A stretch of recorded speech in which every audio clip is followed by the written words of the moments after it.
Good evening. The Cypress-Fairbanks Independent School District Board of Trustees is now convened in a regular board meeting on Monday, November 11th, 2024, in the boardroom of the Cypress-Fairbanks Independent School District Mark Henry Administration Building at 6 p.m. I'd like to welcome both our audience members and online viewers to the meeting. This board is here to set goals, review reports, approve budgets, contracts, and personnel appointments, and establish policy for the district. It is not the board's role to handle daily operations. That responsibility lies with the superintendent. Policies and procedures are in place to address concerns. This is a business meeting of the Board of Trustees held in public, but it is not a public meeting. Audience participation is limited to designated times for citizen comments or agenda-related comments. We ask for cooperation in ensuring our meeting runs in an orderly and efficient manner as outlined in board policy. Disruption of the meeting by any person, including audience members, is not allowed and will be addressed by the board president or council. Persistent disruption can result in removal from the premises and, in some cases, may lead to legal consequences, including arrest. If disruptive individuals may be asked to leave the gallery and view the meeting from the overflow area. Board members have received materials related to tonight's agenda ahead of this meeting. Agenda items may not be handled in the order they appear on the agenda.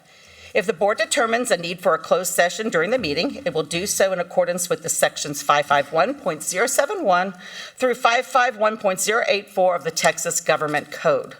Tonight's proceedings are being broadcast live on the district website and will be available for viewing afterward. For the video to reflect the meeting clearly, please refrain from speaking while others are talking and keep your cell phones turned off or on silent. Thank you for joining us this evening and for your continued interest in Cypress-Fairbanks Independent School District. We also want to recognize that Dr. Tom Oliverson's representative, Grace Handley, is present. Thank you for being here. Citizen participation guidelines. Patrons who have registered in advance may address the board during agenda comments prior to the board's discussion on the related item. The Texas Open Meetings Act prohibits discussion of complaints against public officers or employees in open sessions. Such comments will be heard in a closed session and may be rearranged on the agenda. Patrons may also address the board during citizen participation on any non-agenda matters of interest. The same rules regarding complaints apply. Please note that while board members may not respond to public comments, this does not imply agreement or validation of those comments. Participants should be aware that public statements are not protected against claims of defamation or invasion of privacy. For detailed instructions on registering to speak, please visit the district website at cfisd.net. Patrons registered to speak will see their names on the screen. When your name is called, please move to the front row of reserved seats. When you approach the podium, you will see a timer on the monitor. You will be given warnings at 30 seconds and 15 seconds to wrap up your remarks. The total speaking time will depend on the number of speakers that are registered tonight. At this point, we will have our invocation and the Pledge of Allegiance. The invocation for tonight's meeting will be given by Michael Pender, Senior Pastor of Fallbrook Church. Pastor Mike became the founding pastor of Fallbrook Church in 1994 and has grown from 4 families to serving 2 campuses and thousands of families in the Houston area. He and his wife of 36 years, Janice Pender, have 4 children, Bailey, Michael Jr., Arnell, and Colin, who have been a joy in their lives. They thank you, sir, for being here tonight and for supporting CFISD. Before the invocation, I would like to introduce the Cy-Fair High School AFJORTC cadets who will be performing the color guard. Carrying the American flag is Cadet Second Lieutenant Anderson Fox. On the American rifle is Cadet Chief Master Sergeant Pierre Bart. Carrying the Texas flag is Cadet Second Lieutenant Cortez Williams, and on the Texas rifle is Cadet Staff Sergeant Lakshmi Narindi. These candidates present the colors to you under the direction of Senior Master Sergeant Michael W. Claiborne, retired U.S. Air Force. At this time, I would like you to please stand for the invocation and the Pledge of Allegiance to the United States and Texas flags.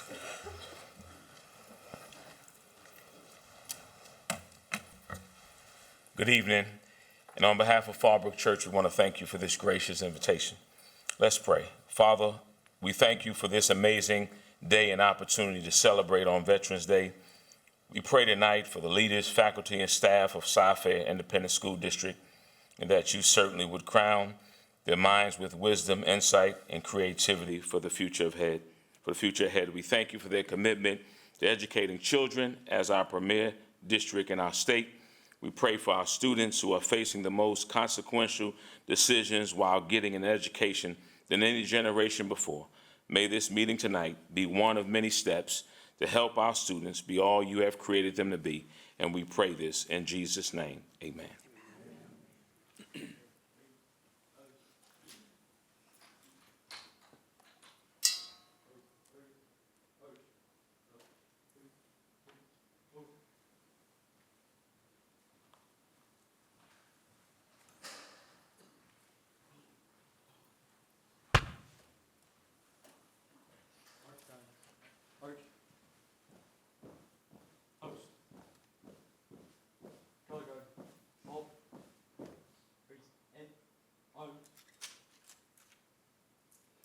I pledge allegiance to the flag of the United States of America and to the republic for which it stands, one nation, under God, indivisible, with liberty and justice for all.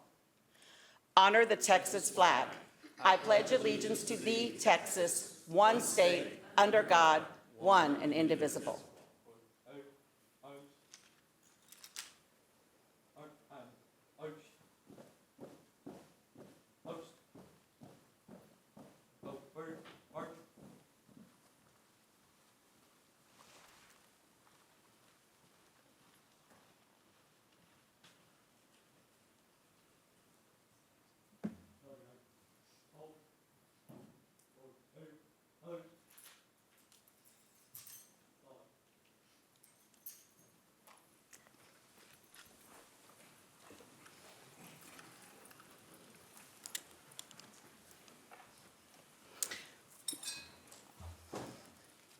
I will now read the district's vision and mission statement.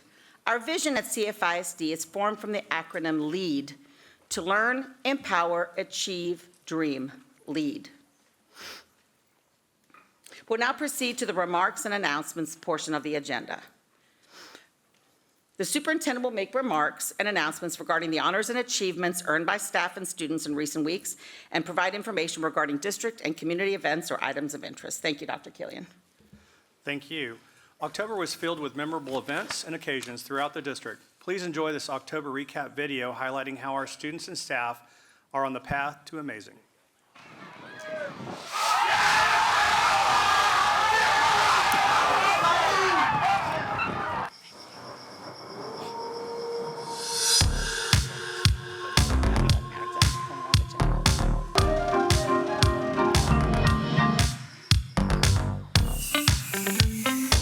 Thank you. Have a good morning.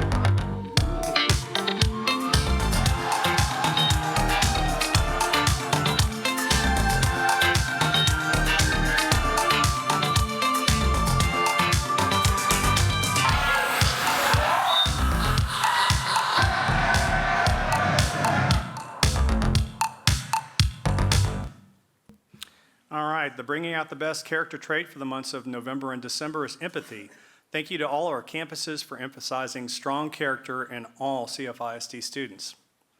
Some great announcements for Bridgeland and for our cross-country teams. Congratulations to the Bridgeland High School boys and girls cross-country teams who both placed among the top 3 teams in the entire state on November 3rd.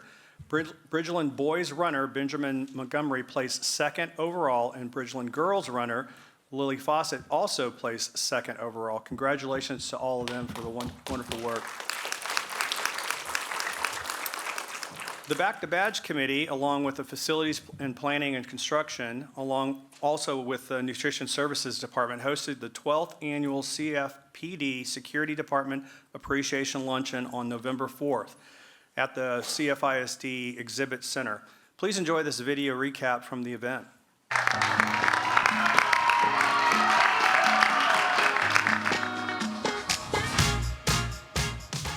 Back to Badge, it's an appreciation for the officers that serve our children in the district. Over 100,000 kids every day that they protect and serve for them. And so it gives us an opportunity to give back to them and say, hey, We appreciate what you do. We understand that you put your life on the line for our children. They're getting a Carhartt bag with the Back to Badge logo on it. There's gift cards, there's candy, there's barbecue, and then we have all of the prize that they can try to win. They can put names in buckets to draw. I did. I won some Christmas bells decor. Those were really nice. I mean, it's obviously extra that we get to win stuff, but it's really nice to just come out and be with everybody, and the food is always really good. So it's just a good time to be able to be with all the officers and all the Back to Badge committee. So it was a good time. I'm always in awe at Back to Badge City, all the vendors that participate, all the sponsors. I can't say it enough. 35 years in law enforcement, I do not see a community that cares as much for their police department as you do here in Cypress.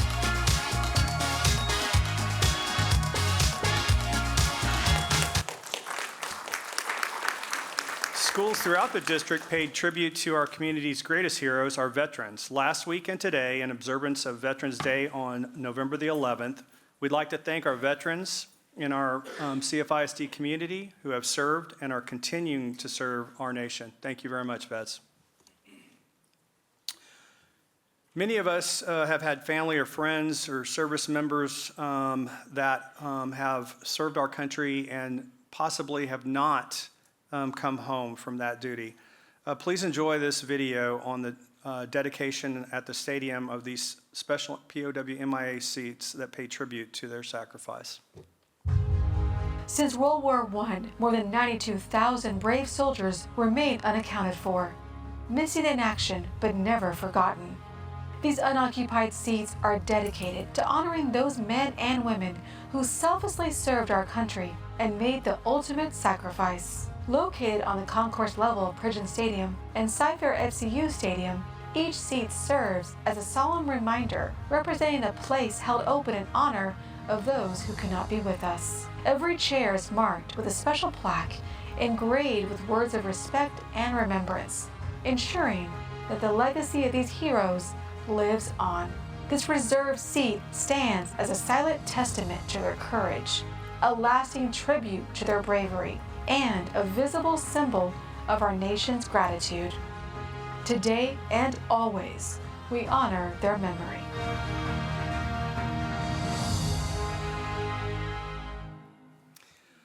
Special thanks go out to the Communications Department, the Operations Department, and the Air Force JROTC unit that made that special tribute. So thank you very much for that. For our state band, congratulations to Cy-Fair, Bridgeland, and Cypress Woods High School marching bands for qualifying for the state marching contest, which is actually going on right now as we speak. Today, November 11th through the 12th in San Antonio, we are sending them good thoughts. And tonight during the meeting, we hopefully will find out whether or not any one of those three advance, and we will let you all know during the meeting. So thank you very much, and congratulations to all three of those bands. Thanksgiving break, CFISD schools and facilities will be closed the week of November 25th through the 29th for Thanksgiving week. I wish everyone a safe and restful holiday as we spend time with our loved ones and reflect on all the blessings we've received this year. Cy Hoops is right around the corner. The 15th annual Houston Methodist Cy Hoops Invitational is set for December 12th through the 14th, featuring winners bracket games on Friday and Saturday at the Berry Center. Bring the whole family out to enjoy a fun basketball tournament supporting the Cy-Fair Education Foundation. To find out more, please visit the Berry Center's website. And finally, each month we try to showcase a different academic program within our district. This month, let's see what's happening over in our art classrooms.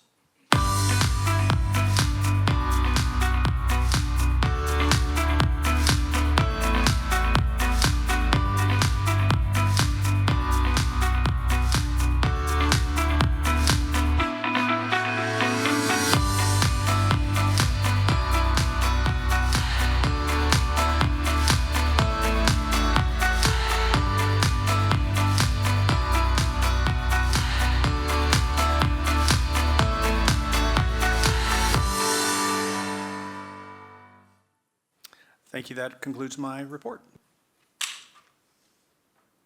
Thank you, Dr. Killian. Great things happening. We will now proceed with board comments.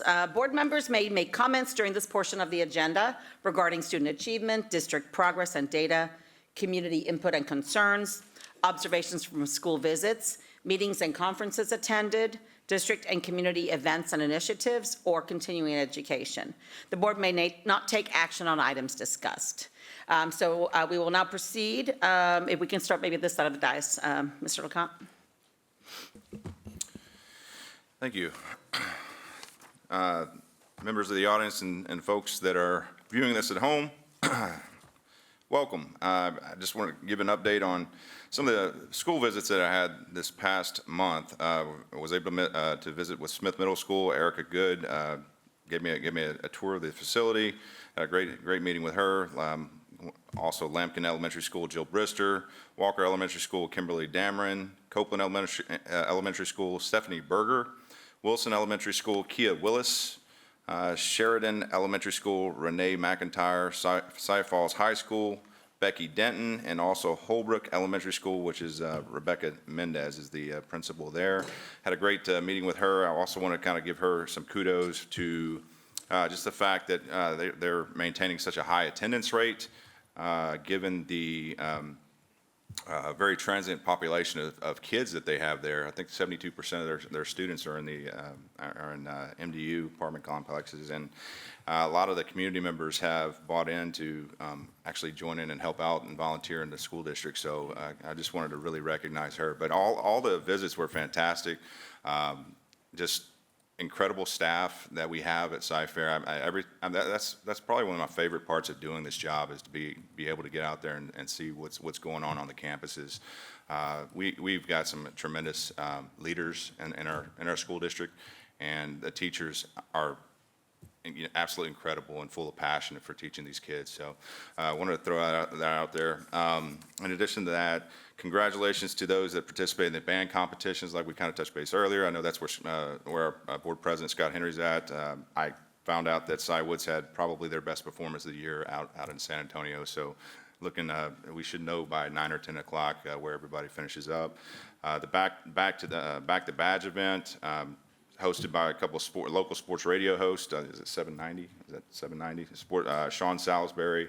They kept it light. It was great to show some appreciation for our Cy-Fair Independent School District Police Department. Had a great time there as well. In addition to that, for all the football teams that are participating, good luck in the playoffs. I think the playoffs start this week. I believe we've got 6 teams that are in the playoffs. So looking forward to that. It's Friday Night Lights time, playoff football. So really excited to follow some of these schools, and let's just see how far we can go. Hopefully one of them can win state. So in addition to the 14 campuses that are visited this semester, I had the opportunity to work with some Cypress Park student athletes. It was a privilege to assist with the junior varsity and varsity baseball teams. The varsity team finished with another winning record this fall, makes it back-to-back fall seasons with a winning record, which is the first time in school history. Also want to recognize a couple first. They had a couple big wins. One's against Katie's Taylor High School. First time in school history we beat those guys. And also the final game against Cinco Ranch, probably the most memorable. We were shorthanded. We only had nine ball players at that game due to a couple kids had to work and a couple were out with injury. But they were able to lock down a win. So again, back-to-back seasons for the first time in the school history program for that program. I want to give a shout out to Milton Lewis, who helped coach the JV team. Milton teaches at Wilson Elementary, and again, when I see folks like this out in the community helping out with the baseball programs, it reminds me how giving our staff is of their time, even when it's not required. And I also want to just thank Coach Kenneth Stockton for the opportunity, Coach Alex Nizer. These guys are a couple of good representatives. I don't think our coaches get enough appreciation for what they do for our student athletes. And these guys are mentors to them. They're friends. Sometimes they have to be a cheerleader. Sometimes you almost have to be a little bit of a psychiatrist.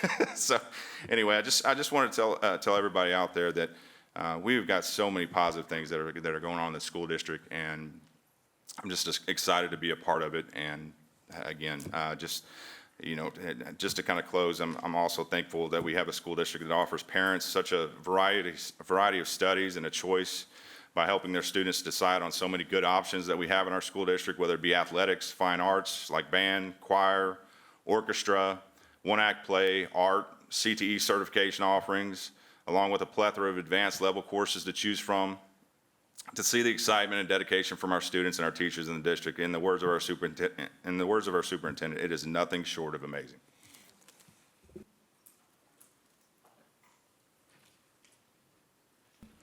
Mr. Scanlon. Thank you very much. So welcome. Thank you for attending tonight's regular session board meeting. So this past month, since our last meeting, I had the pleasure of visiting 5 different schools. Warner Elementary School, Principal Shonda Kidd. Byrd Elementary School, Dr. Amy Frank. Hopper Elementary School, Principal Felicia Hayes. And Bridgeland High School with Principal Michael Smith, where he informed me that he would be retiring, so congratulations to our newly appointed principal as well. And then I had the chance to go have breakfast with Cy Lakes High School with, my team here. So it was a great month for getting to understand the perspectives from our principals, our APs and teams. And just to highlight some of the stories, echoing on what you said, Todd, regarding some of our principals. While I was at Cy Lakes High School, the AP Luce gave me a personal tour, which I'm very grateful for, and I got a chance to meet Coach Carter. And a little story about Coach Carter, one of the things that he instituted this past year was that he made Wednesdays mandatory tutorial day. So his football team, who for the first time this year ever qualified had a chance to go into their postseason. That's never happened before. That's a huge victory. And shout out to all of the Cy Lakes family. It's outstanding. And with that, his students on Wednesday afternoons, they were all in tutorials. And he told me that their A and B ratio was up 15% from the prior year. 15%. That is a huge lift year over year. And that leadership that he applied and the discipline that he gave those kids and the structure that he and his coaches gave those kids, it helped them on and off the field. So I'm so excited when I get to meet programs like that and I hear those stories from our leaders in our district. That's the stuff that we're all here for and that we want to support. And so big shout out to Coach Carter and the amazing work that he's done. In my time at Hopper Middle School, they have a saying that we have an opportunity. So I had a opportunity to be able to understand how they saw the world and the needs of their school and who their community was, as I did at Warner, Byrd, and Bridgeland High Schools. Every time we get a chance to be in the schools, that's when we learn how to get better. That's how we learn how to advocate for our teachers, advocate for our principals, advocate for our community, and get feedback that we don't get anywhere else. So I'm very grateful for the opportunity to visit those schools. And as has already been mentioned, congratulations to all of our band programs. This past month, we had a lot of activity in UIL and state area in UIL marching contests. Most of our bands went to area contests after a great set of performances at just UIL.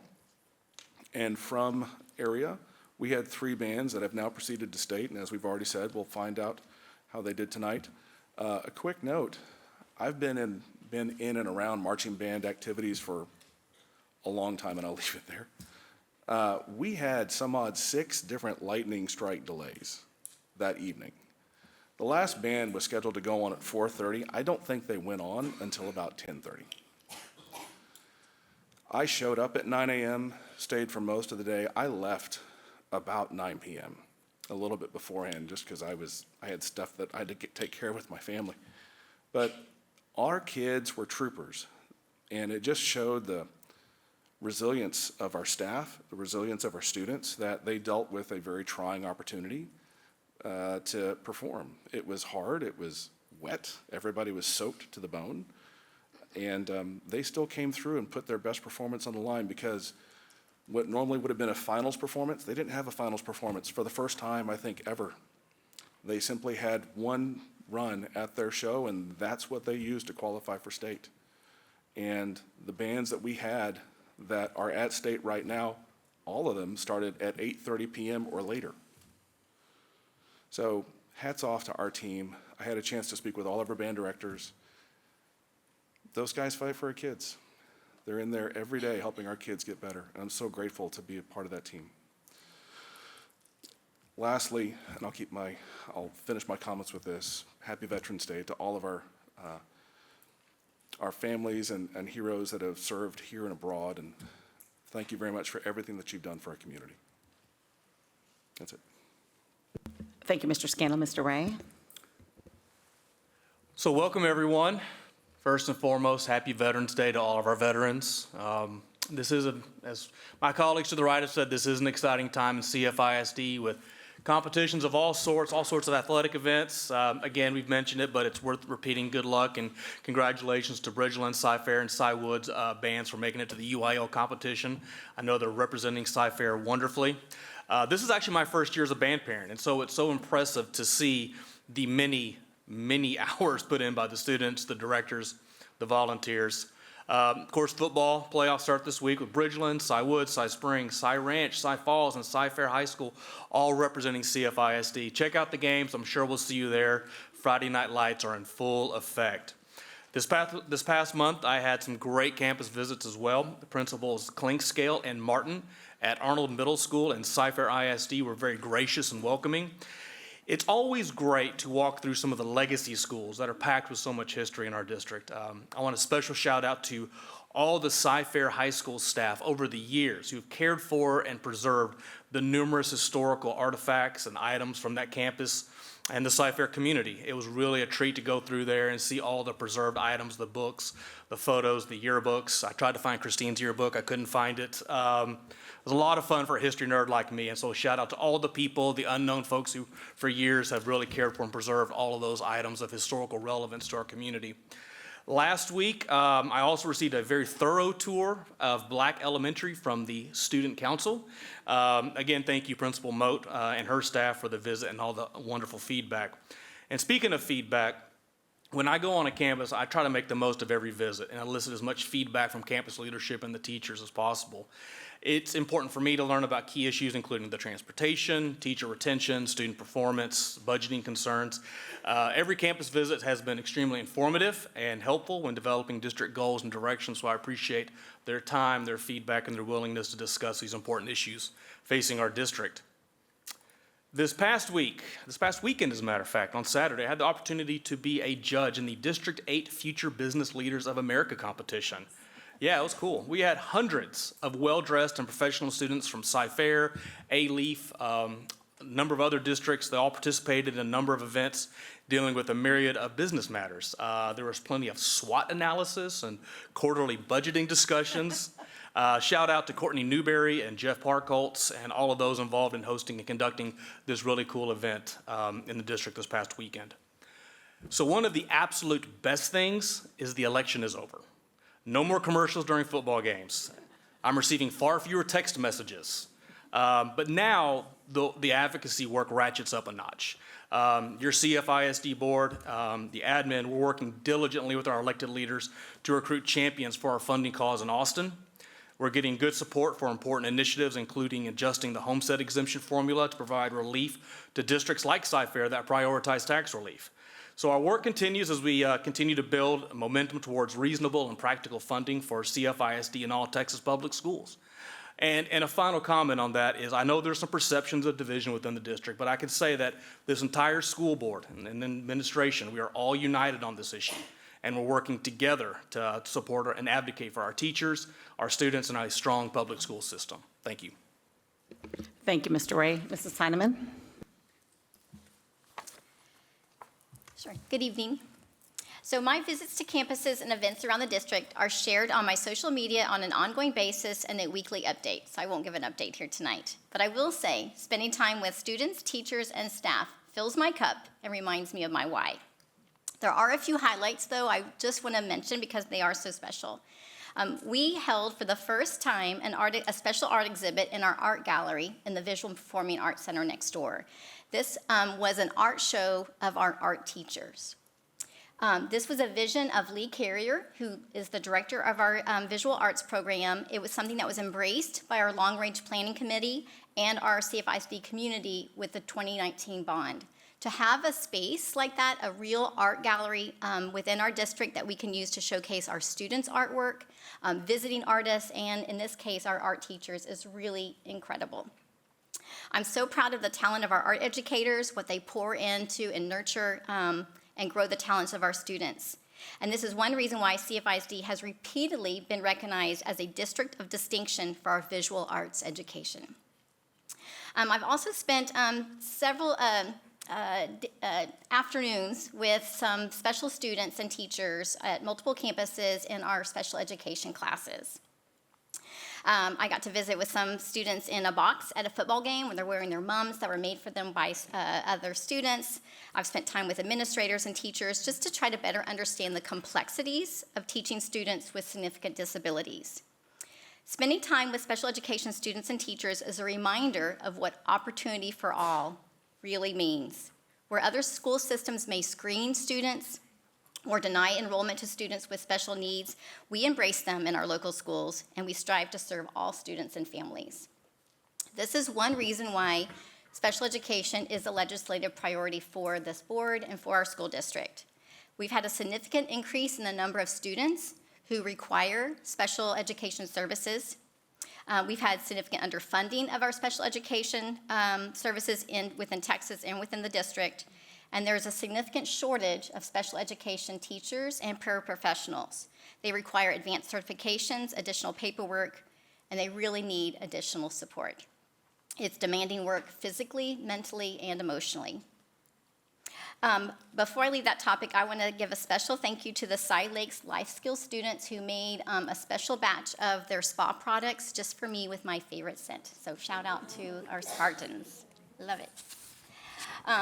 At the board meeting last Thursday, I talked a little bit about the need for this Board of Trustees to rebuild community trust in order to move forward with important steps necessary to ensure Cypress-Fairbanks has the people, programs, facilities, and funding to serve our students. Rather than just pointing out a problem, I want to offer maybe a couple of solutions as well. So how do we move forward? One way is to revisit the current model of governing with board subcommittees. It was a new model that we've tried for the past year. The subcommittee governance model is creating silos, confusion, and less transparency between board members and between the board and the community. This governance model is also creating a lot more work for our administration and with more meetings and duplicate communications and presentations. Having the board do its work in public meetings ensures that all board members hear the same information, participate in the discussions together, and that the community is fully aware of these discussions. Meeting in small groups that avoid the Open Meetings Act contributes to a lack of trust within the community. Even though subcommittees are not supposed to be making decisions, it sure seems sometimes like decisions are being made behind closed doors. Another way to move forward is just slow down a little bit on trying to implement so many changes, new policies, new procedures. We just changed our board goals and board monitoring system, so now let's let the administration and the campuses do the work, and we'll evaluate it at the end of the school year. Continuing to make changes and add more policies in the middle of the year creates stress and contributes to the sense of being overwhelmed that we hear constantly from teachers and staff. Finally, I just want to say thank you for all the kind messages that were sent over the past few days. I'm truly grateful to be a part of the Cypress-ISD community and always want to do what's best for our students, families, and employees. Thank you. Thank you, Mrs. Heineman. Mrs. Kalmbach? Good evening, Cy-Fair. It is Veterans Day. I do have 2 veterans in my family, so the military is near and dear to my heart, and I want to thank them and everybody that has served and will serve, and appreciate y'all so much. It's a matter of service and sacrifice, and when one person serves, a family serves. So thank you to everyone who has served in our country in the military service. We support you, we thank you, we support you in body, spirit, and soul. We pray for you, and we pray for your family and their service. For my school visits, I did meet with Libi Middle School Eagles, Principal Crystal Love Hoyer. Happy 40th anniversary to them. Their student leaders interviewed me, and I answered questions about what the board is responsible for. Such an amazing fine arts and technical program, Spanish class, math, language arts, and all exhibit that Eagle pride. Wilburn Wales Principal Connie Robertson, They have an awesome action-based learning classroom, a variety of students and cultures that bless this campus. And they have a great group called the Glow Squad, which really helps their students to rise into being ambassadors and young men of honor. Students must apply to be in these organizations, and they do very well. I went to Farney Elementary and met the Falcons principal, Tracy Jacobson, and her crew. She's proud of her staff, student support. Her teachers adapt to meet kids where they are. I saw a teacher that used to play Little League Baseball with my son. His name is George, and they used to be on the Astros together. They didn't have a winning season that year that they played together. But I'm so excited to see George now as a SPED teacher in our district. Our district literally grew him from our own. Post-elementary school patriots, Dr. Karen Stockton. Her and I went to Cy-Fair together and graduated together. Bobcat fight never dies. She loves her staff and students. Her leadership and leadership team have created a vision to be a positive place of learning. Her student council gave me a lovely tour and spoiled me with some goodies. Such a great environment, and they love to incentivize their students with PBIS. Woodard Wolves, Principal Susan Brenz, her and I went together to school at Cy-Fair. So I love just the connection that there's three principals and a board member in the district that went to school together and graduated class of '85. She loves the professionalism of her staff to capture kids' hearts, to develop and achieve goals, and to have a culture of celebration of their achievements. They have many successful models. They're training future educators, and they're doing great data digs. It's a very impressive culture. Next was True at Timberwolves, Principal Plas Williams. They have a culture of relationships to engage their pack. Remember the pack. They're focusing on improving student outcomes, and they are so proud of their progress, especially in their fine arts and sports programs. Next, I went to M. Robinson Lyons. Rocio Braley, principal, is very proud of her great teachers and the creative ways that they meet their students' needs. They continue to invest in interventions and help them as well. She loves her teachers, parents, and volunteers. They're proud of their great science lab, their garden, and their weather station outside. I got to see that and see some chickens that had hatched and are growing. They do very well in science, so that's something definitely as a model. I was also blessed to be able to attend Kayla's 8th grade pep rally with Principal Josh Carroll and crew, bringing that night enthusiasm. I may have lost the grab the cup game, but the lady that I lost to ended up winning the whole thing, so I don't feel too bad. Also, I attended the GPA course selections presentation with Dr. Macias. It was very informative and helpful. Many parents shared concerns, and I appreciate everyone who came and gave feedback in writing and in person. Also, I attended a transportation orientation along with Dr. Blasingame with Matt Morgan, Dr. Kane Smith, Cheryl Hill, Fernando Zambrano, and Dana Rosen. We received an excellent overview of transportation in our district and the challenge that we're facing with open positions, call-outs, recruiting, and hiring new drivers. We also met with bus drivers, and they were the best people, the most fun to be around. They were dressed up for Halloween, and so they were cutting up and having a great time. I specifically want to mention that there will be information later tonight. Hopefully that will show the community that we are invested in safety, and that is my priority, is safety in our district, and hopefully you'll see that reflected. Also, I attended the Cy Creek Cy-Fair football games, the Spillane and Blau football games. Both were very exciting to see the teams and their coaching staff as well. I also attended the Cy-Fair Police Department pinning ceremony. Congratulations to our most excellent color guard and Back the Blue event to celebrate our officers and the services they provide. And I again want to echo a second shout out to Paul and Bridget Rome for their committee and putting together such a great event for our officers. Truly appreciate them. I also attended the DEIC on the District Educational Improvement Council with a specific focus on the calendar. Thank you to every educator, staff, community member, and parent that serves on this vital committee.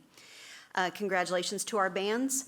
We have the most talented students and directors.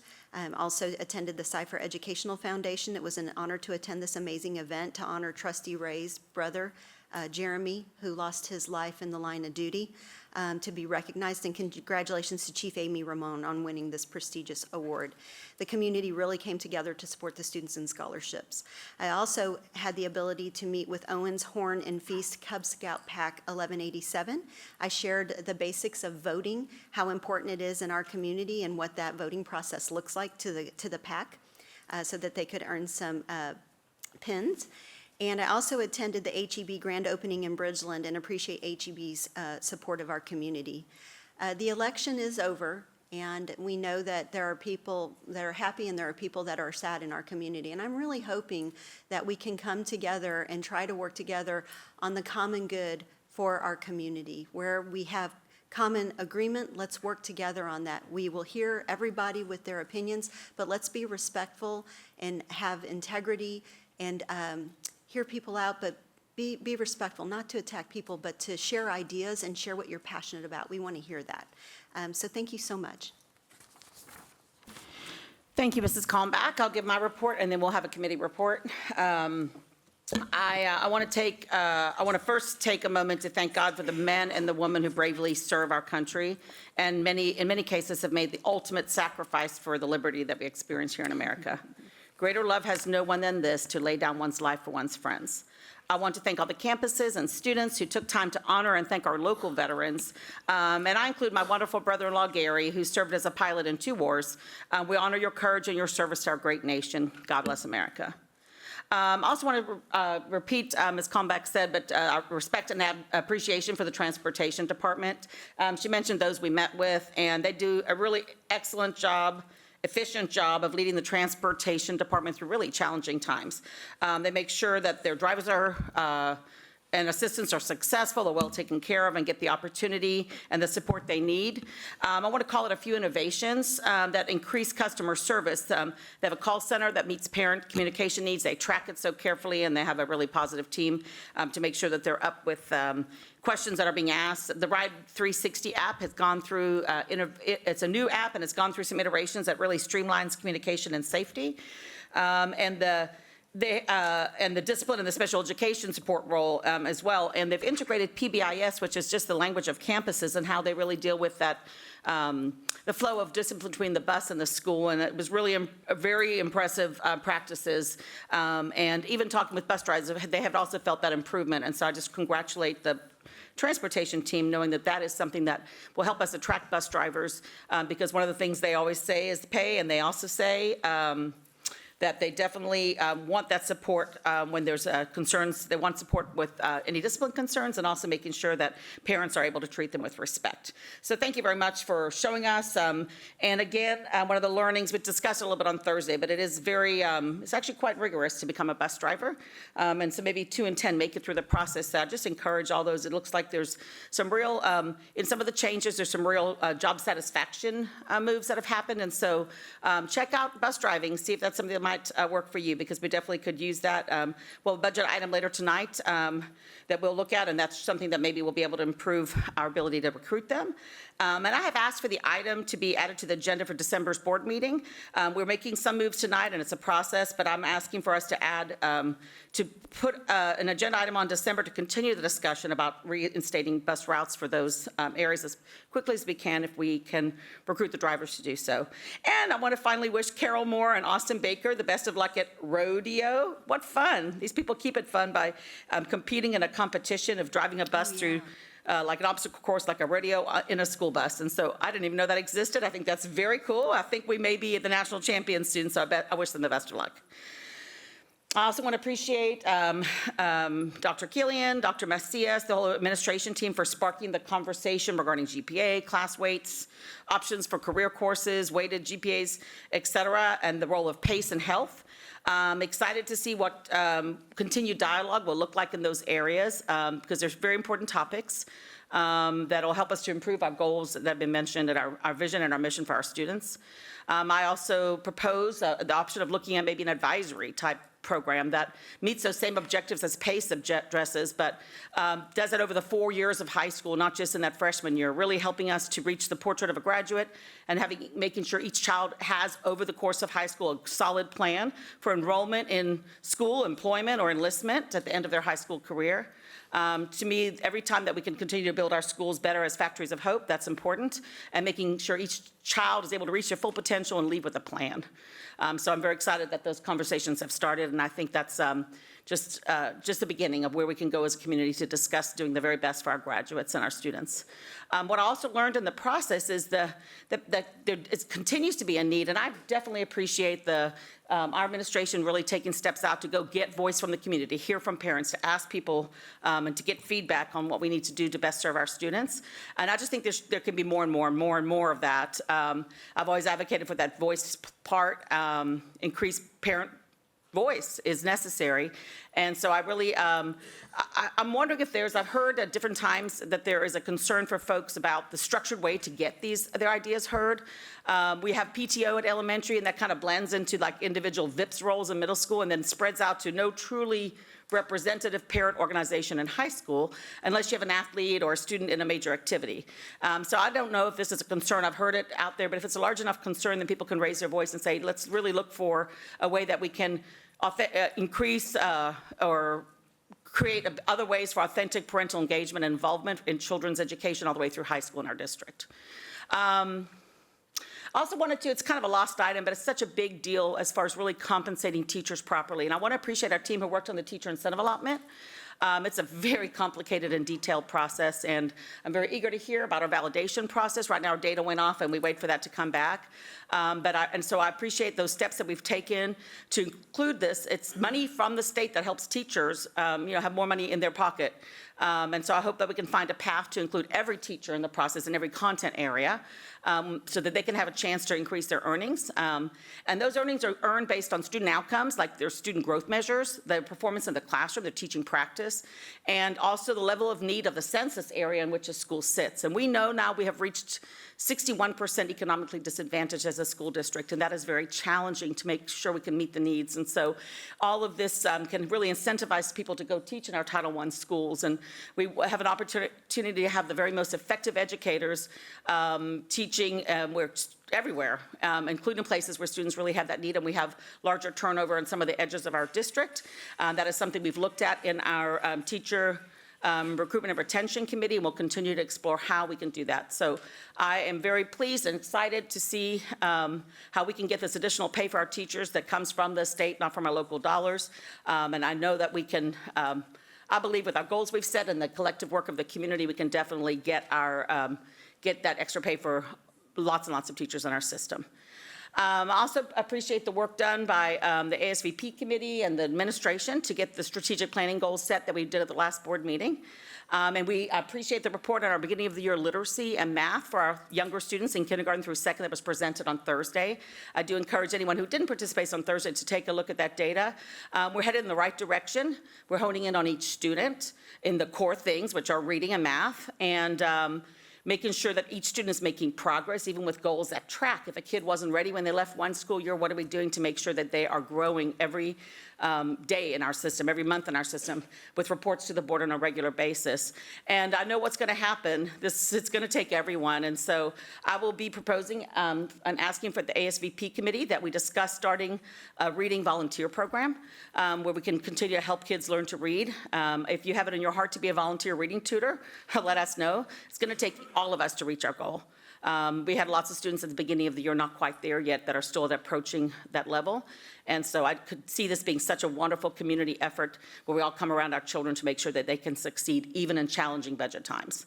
I also want to thank great faculty and staff at Wilson Elementary. We had an opportunity during our campus listening tour to really get some frank, thoughtful feedback and engaging discussion, and of course some good food. And so I really appreciated the ability to do that, and so I thank our president for arranging that. And that's the kind of conversation that definitely has value. We really look to, and they gave us certain action items to really go back and look at, and so we look forward to the opportunity to look at those items and see what we can do to make campus life and their jobs a little bit better and a little bit easier. I also want to congratulate the bands. Can't wait to hear how that goes tonight. Back the badge, we have an incredible professional police department and so many high-quality individuals who serve there. What fun to get to see them in a social setting where they're being honored. And I want to thank the rooms, how beautiful that people just have in their heart to honor our police force. And so I really appreciate them. And also the Langham and Cy-Fair students and coaches who organized them to be there and serve on a day off from school. They weren't missing school. They were there giving and serving with such great attitudes, and so we appreciate that. I also want to thank the DEIC committee for their work on the calendar that we will be looking at tonight. That was really, they did efficient and effective work. Thank you to Dr. Macias and her team for leading that process. And thank you for that timeline so that we could bring that to the community quickly so everyone can make the adjustments they need in their families and we can honor our teachers with the calendar. And finally, thank you for the privilege of serving you, the students, the families, the staff, the community of Cy-Fair ISD. We are truly the finest school system around. And now, Mr. Scanlon, do you have a committee report? I do. Now that we've completed our comments from the dais, I wanted to share notes to the community about our subcommittee meeting that we had on October the 29th. And so in that meeting, we discussed many of the following points. So I wanted to share with you to make sure that we're walking in transparency. So first is that we received and we reviewed the annual financial audit, the same report that the community received on Thursday evening. So we understood the key messages that were going to be presented. We really had no adjustment at all. We reviewed the variance in the fund balance, and as expected, that the variance came primarily from unfilled teacher positions and interest income. Additionally, we were able to offset much of the general fund expenditures with ESSER funds in prior years. Our allocation of the ESSER funds, while the program was active, was very key for us to be able to maintain the fund balance that we did. Most significant and important to the community at large is that our audit findings confirmed what we have already spoken of, in that we've been given a financial rating. We have an unmodified or a clean opinion. And as the team shared on Thursday evening, this is the highest rating that one can receive for this kind of audit. That unmodified rating means that the district has increased assurance that our financial management is healthy from a regulatory perspective, so that we can have confidence in future strong bond ratings that will result in lower interest rates than we otherwise would have had. And our superintendent has and can trust the data that he has so that the team can make decisions. We also understood, we received an update from our CIO regarding EdFi and the project that is currently in flight. And so this EdFi program, and there's been some information released about this, so Dr. Killian released a note regarding our data submissions, and this district is doing its job in providing the data to the designated state entity on a timely basis. We've been doing our job. We were successfully able to submit it. There were some opportunities for improvement, I'll leave it there, on the side of the state, and so the state is working with the correct folks to try to get that resolved. And so Dr. Killian's note said everything that needed to be said. We also understood from our COO what we've already shared on Thursday night regarding a pay increase as an effort to reduce driver vacancies.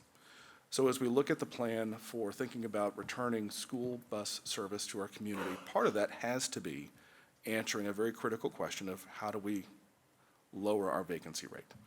So with that, our COO put forth the study that this community saw on Thursday night. We reviewed really the same presentation with very little variance. We did make a recommendation. He asked us of 3 different pay levels, which ones that he would recommend, and so we gave him our recommendation. That recommendation was for the $23 an hour, and that was viewed as the most prudent approach that would put us in line with, really slightly above all of our surrounding districts and competing for drivers in that pay range. So we think we're going to be able to learn over the next few months of whether or not that pay raise is going to be effective in lowering vacancies as we head into our budgetary cycle meetings. Our COO also brought to our awareness the facilities and maintenance questions that he's been fielding, that there are significant maintenance needs that his department is managing, and he gave us some recommendations and thoughts on how to address. So he recommended that the district form a 5-year maintenance plan. He explained that his department is already beginning to gather data from all the major departments to identify facility and maintenance needs, things that would include HVAC, roofing, architectural, irrigation, MEP, et cetera. The COO also shared the need to create an FP&C facilities assessment to address asset protection and student population growth. So this gives us the information that the community needs to figure out how big are we going to be in the future and what do we need to do to make sure our assets are meeting that need. The FP&C assessment will be conducted by an internal team to determine the needs for the 5- and 6-year timeframe following the completion of this 2019 bond program that we are completing now. And the CO recommended that the district begin the process of forming a planning committee.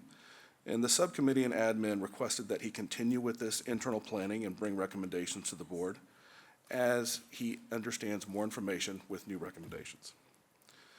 We also had received a request for a monthly financial report frequency, and so we understood that request from one of our board members, and the team determined that our recommendation that we stay in line with best practice, and we're going to provide those financial updates on a quarterly basis.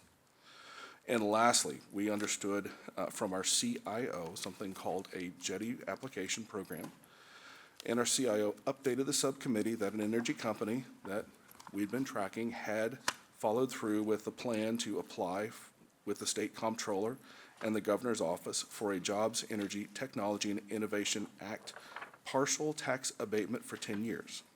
So even with the partial tax abatement, the district will receive increased property tax revenues, and the development is beneficial to the district. The district has no action.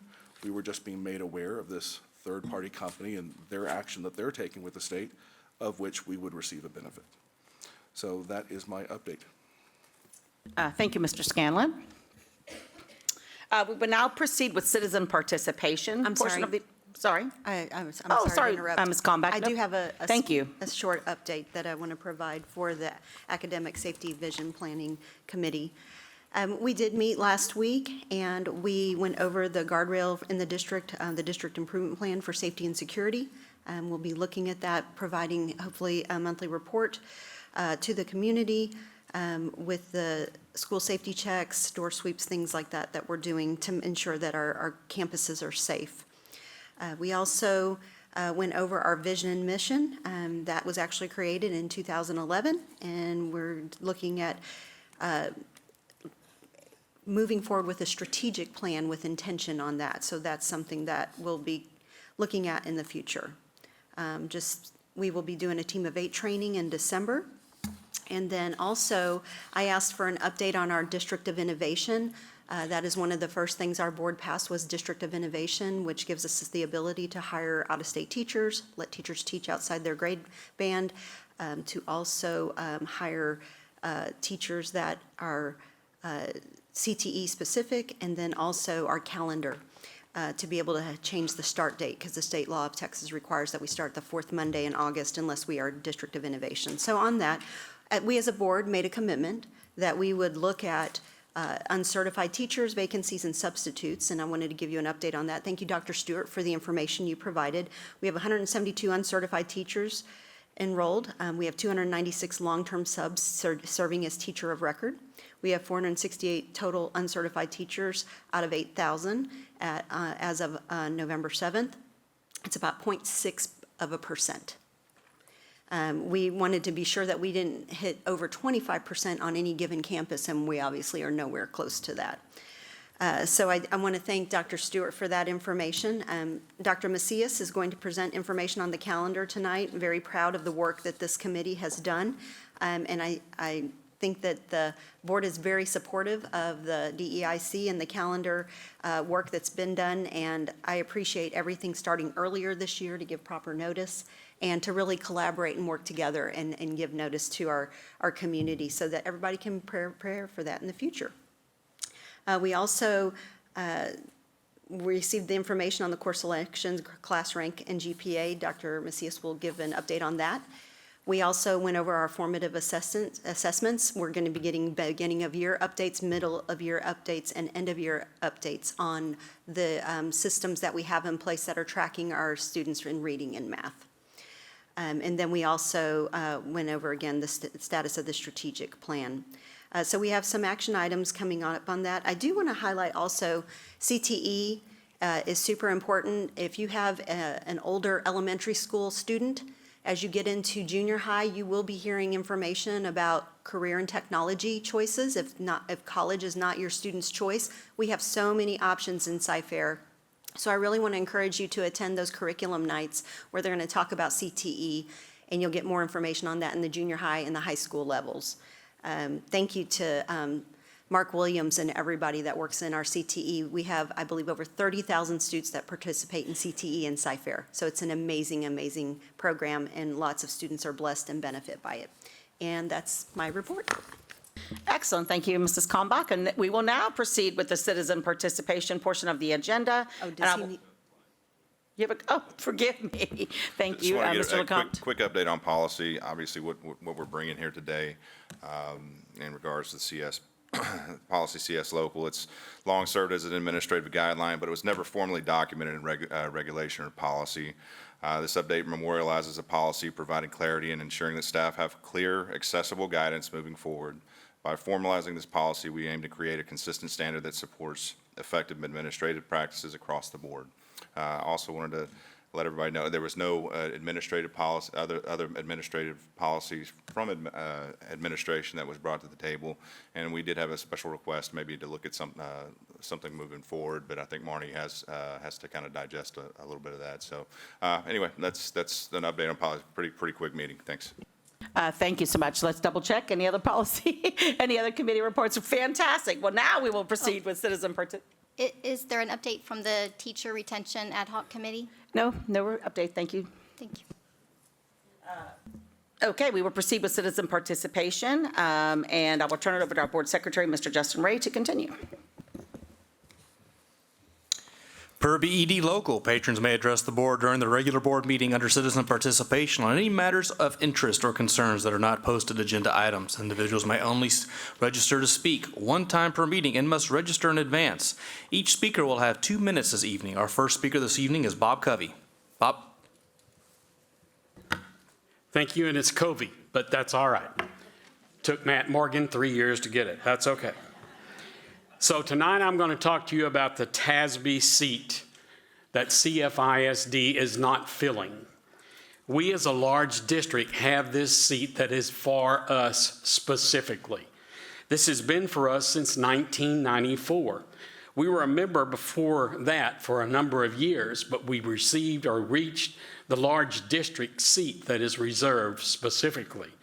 TASB offers the following services to Cy-Fair: the buy board, which also gets rebates, the board book, which is on your computers right now, legal assistance, which is during legal matters concerning Cy-Fair, HR services, the policy online, and risk management. All of those are offered to us at a much better cost than if you have to go out and look for it specifically and individually. This seat offers CFISD the opportunity to tune in to all things happening in Texas that concern public school education, especially when our Texas legislature is in session and over 6,000 bills are to be reviewed and voted upon. TASB offers the insight into bills that are either helpful or adversely affect, that's not a good word.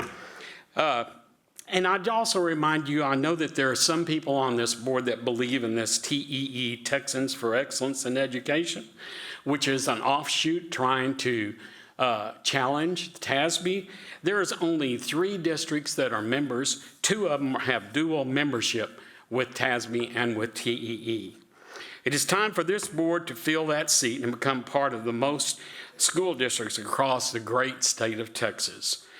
When Cy-Fair was once considered the ultimate school district with exceptional scores, open transparency, financial accountability, and had the respect of over 1,000, that look right now with us not filling that seat makes us look weak and makes you look like you are not having it all together. Thank you, Bob. Your time is up. Thank you. Thank and you. I'll also tell you, thank you very much for those that actually went to the Texas EdCon. Thank you, Bob. Your time is up. I'm tickled that you did that. Bob, your time is up. Thank you, sir. Not a problem. I will come back again, I'm quite sure.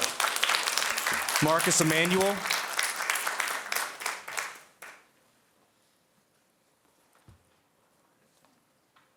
Is this Marcus coming right here?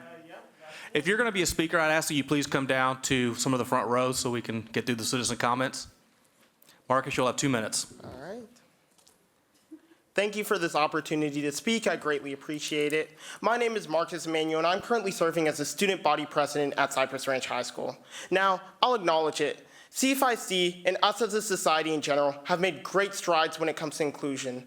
But I want to take this opportunity to remind everyone that there's still rampant levels of racism, sexism, and homophobia within our schools.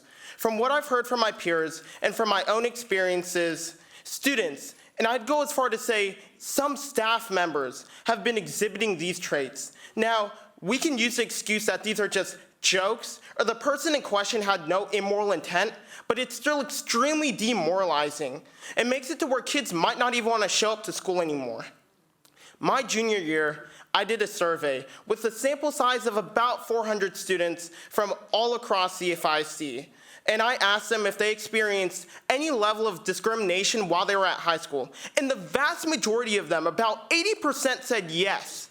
I want staff, teachers, and the board to be conscious of the experiences that these minority groups are going through and to stop pretending like these are issues of the past. I hope to come together and come up with a productive solution. Thank you so much. Kel Harpole.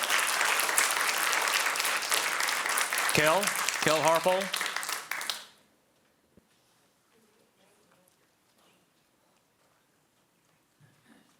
If you're next to speak, please move down to the front row. So the next two speakers, please move down to the front row. Good evening, members of the CFISD board. Thank you so much for giving me the chance to speak with you tonight about an issue that weighs heavily on my heart. Child abuse and sexual assault are painful, often hidden realities that too many of our young students face. Tonight, I want to talk about steps that we can take to ensure that no student suffers in silence. Child abuse is more common than many of us realize. Research tells us that nearly 1 in 7 children experiences abuse or neglect within 1 year. Think about that, 1 in 7. We must take proactive measures in recognizing the signs of abuse and sexual assault and take action immediately. We must create stronger self-reporting systems for our elementary to high schools to ensure that kids facing abuse at home have a safe way to reach out for help. Secondly, I believe we need to invest in educating our teachers on how to notice signs of child abuse more effectively. Teachers play a critical role in realizing when something is wrong, yet studies show 1 in 5 teachers report feeling unprepared to identify and handle signs of abuse. We must provide our educators with tools and training necessary to identify often subtle indicators of abuse and feel confident in taking action. And lastly, we need to create an environment that is friendly to reporting abuse. Many children and teachers are scared to speak up because they fear that they won't be believed or that the situation would worsen. Simple, consistent message to children that they are safe and that they can come forward can save lives and create pathways for our teachers to feel comfortable about reporting possible abuse. It's up to us to take these steps and show children that they are not alone, that we see them and that we care. As I look at the members of my community, I see the faces of dedicated people who want to help the best they can. I would love to work with the CFISD board to address further solutions to this issue so we can change CFISD for the better. Thank you for your time and allowing for me to speak. Chase West. Jill Center. Good evening, board members and Dr. Killian. Thank you for the opportunity to speak with you tonight. I'll be directly addressing 2 of the issues before you later, but I wanted to share something else during this general time. I will easily admit that my individual beliefs and priorities probably differ greatly from many of yours. My personal situation does as well. I'm a single mother to 2 beautiful young people. One is a current student, the other's a recent graduate. I moved to this district 5 years ago for the opportunities provided to my children and the knowledge that the high schools here were ready, willing, and able to provide exceptional support for the special and individualized needs of my children. I have continued to feel that way and always said the sacrifices we made were worth it. Today, I cannot say the same. Today, I'm questioning the sacrifices our family continues to make to be in this district. The priorities of this board seem to be straying from providing an exceptional education and instead on a standardized one. This is not to say individuals are not being exceptional in their roles, because on each campus there are amazing individuals.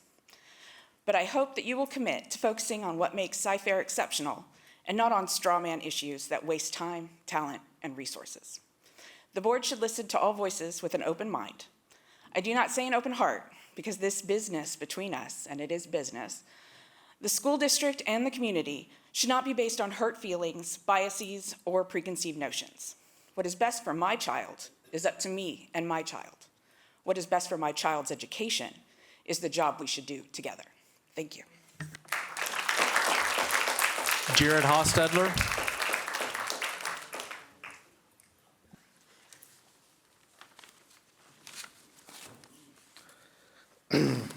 Hi, I'm here today as a concerned parent and community member. I continue to keep asking that bus service be restored by adding it as a meeting agenda item. I wrote a board member 3 times last month and received 0 responses from that board member. This is how you address the concerns of worried parents, by not responding to them. It was said that the bus policy was changed to put us in line with neighboring districts. KSISD's bus policy online states that elementary children who live half a mile or more and middle school and high school children who live 1 mile or more get bus service. KISD is a neighboring district, and this is not in line with our policy. The last board meeting, disaster pennies were passed, adding almost $34 million to the budget, and some discussion occurred where it was said that possible movement of some budget items could be allowed to allow money for allocating bus service. But it couldn't be done during that meeting because it was not on the agenda.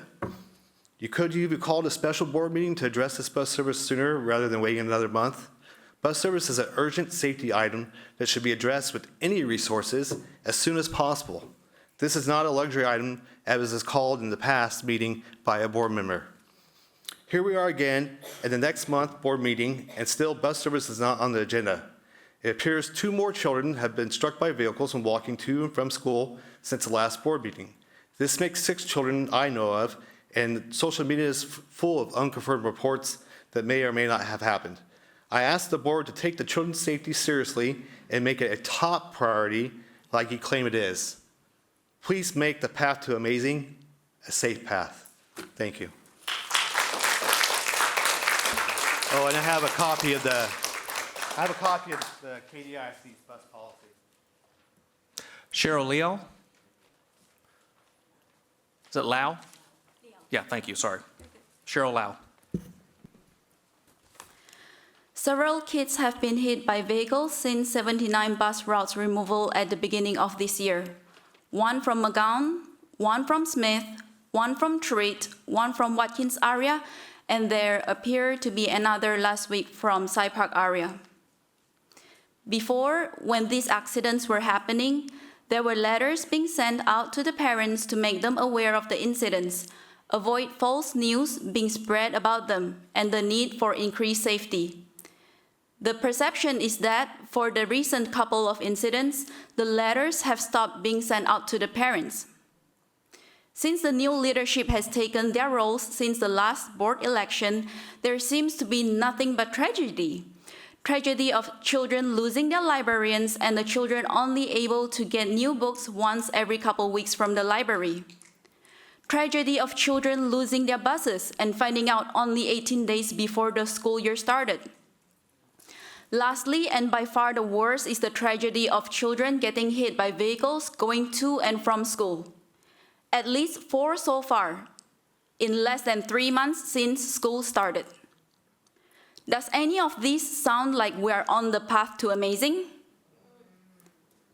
Please take child safety seriously and make it a priority. I heard a board member ask during the last month's board meeting for bus service to be placed on this month's agenda, and yet we do not see it. We look forward for bus service to be placed on the next board meeting agenda. Or you can even call a special board meeting next week to talk about it.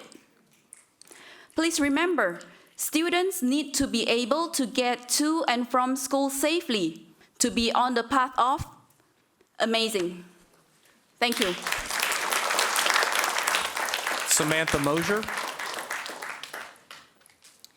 I am a junior at Cypress Ranch High School and a lifelong CFISD student and a child of a CFISD teacher.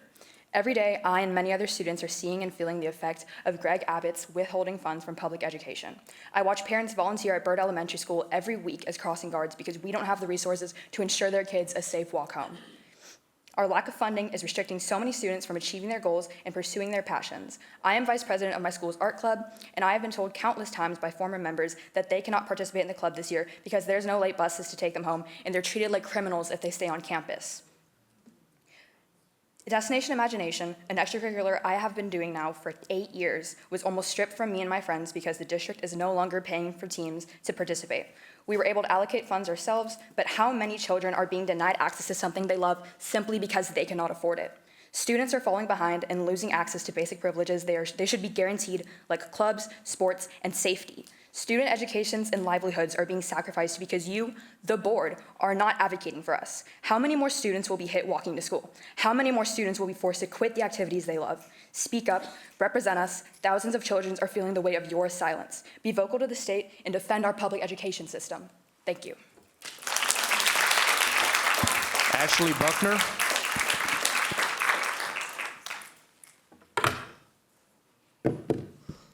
Surprise, surprise, once again, no update from the Teacher Retention Committee. With the surge of racist, misogynistic, and homophobic attacks, I'm imploring you to reinstate the ADL's No Place for Hate program, even if one of you is an alleged Holocaust denier. It's the least you can do now that you've been complicit in what will now be the worst education funding crisis to hit our state. You are failing our students, our educators, our parents, and our community. And for 3 of you, don't bother running in November 2025. Chris Schweigert.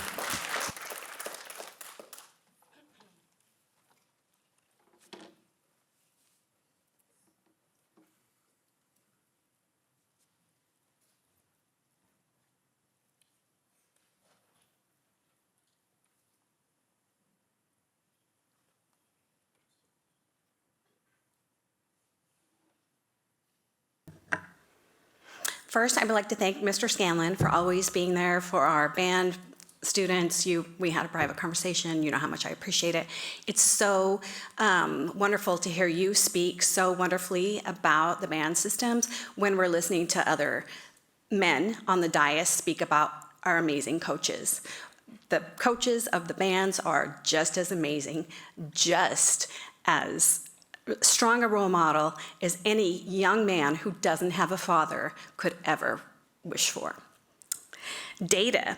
I thought we cared about data, and yet a board member wants to ignore data and is acting like it's fake data. At Thursday's work session, we heard the board president say he heard about shenanigans in the data from social media. This translates to this board's plan to do whatever it wants and doesn't care about community input unless it matches what they think. Here are some things said by people who represent the district on social media. This is a side of me you don't want to see. I'm glad he wasted his time talking to you.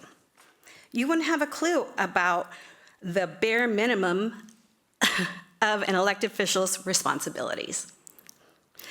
You flipped me off and yelled, F you. Do you honestly think other people didn't see that? If you recognize these words, there's a reason for it. These are just some highlights. So how about if we accept the data and stop listening to the social media?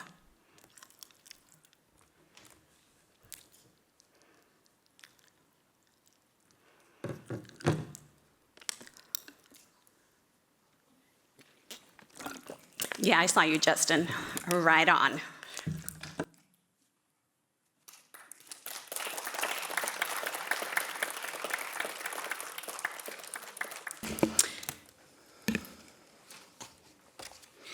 The reports portion of the agenda was presented at the board work session Thursday evening. We do have speakers for item 4A. The administration will provide an update on the health, PACE, and K-level courses, class rank, and the GPA report provided in August. We have 15 speakers, so policy is 1 minute or 2, council? 2, okay, 2 minutes. Thank you so much, Secretary Ray.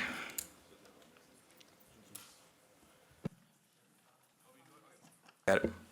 Our first speaker is Amanda Mann. Is that Mahon or Mann? Hey, it's Mahon. Mahon. Remembered, yes. Third time's a charm. Yes. Thank you all for allowing me the opportunity to speak to you tonight again.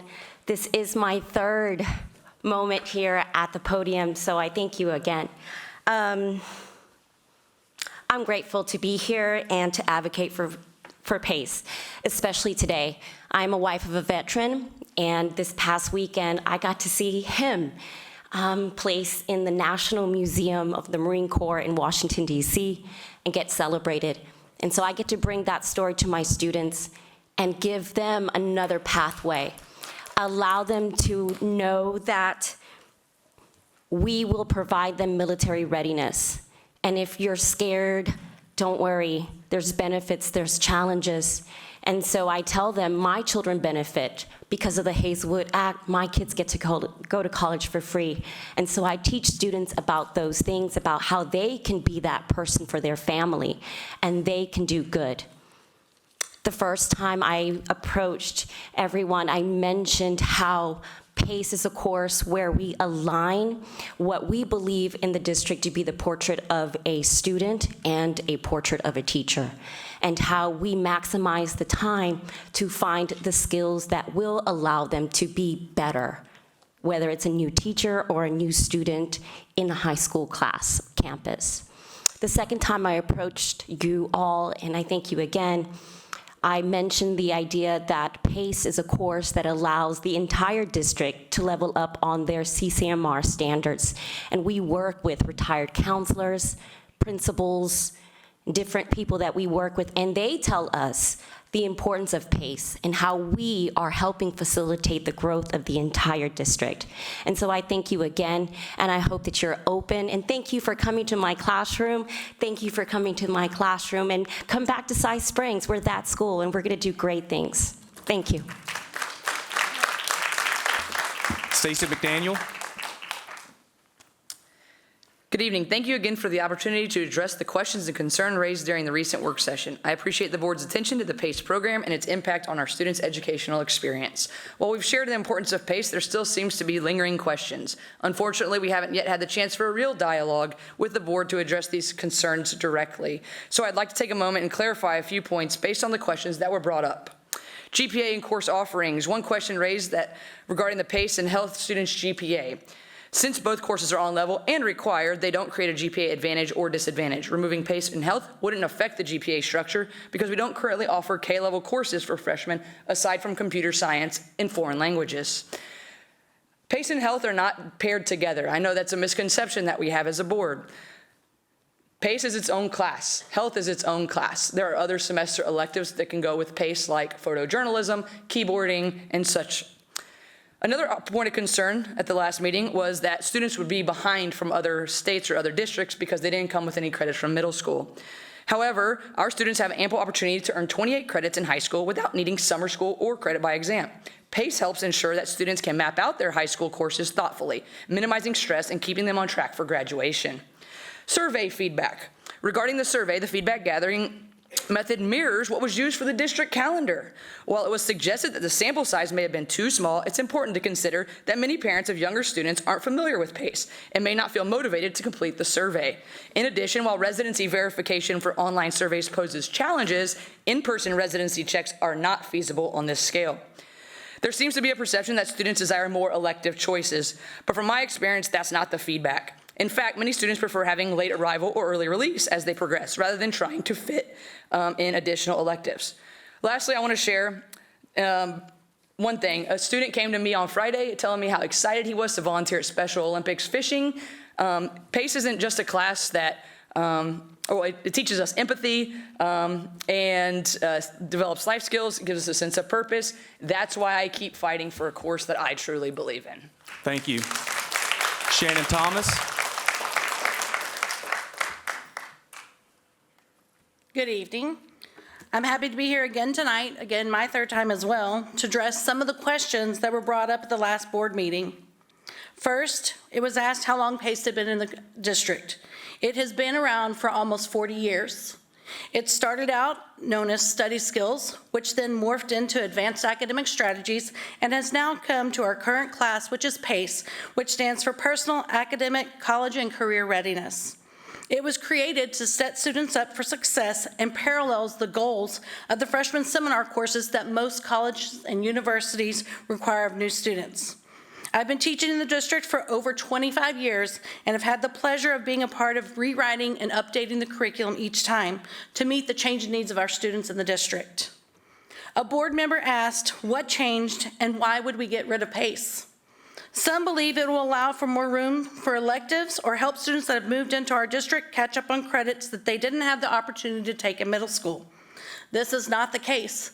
Several years ago, our board adopted going to a 7-period class day in high schools instead of the 6-period day.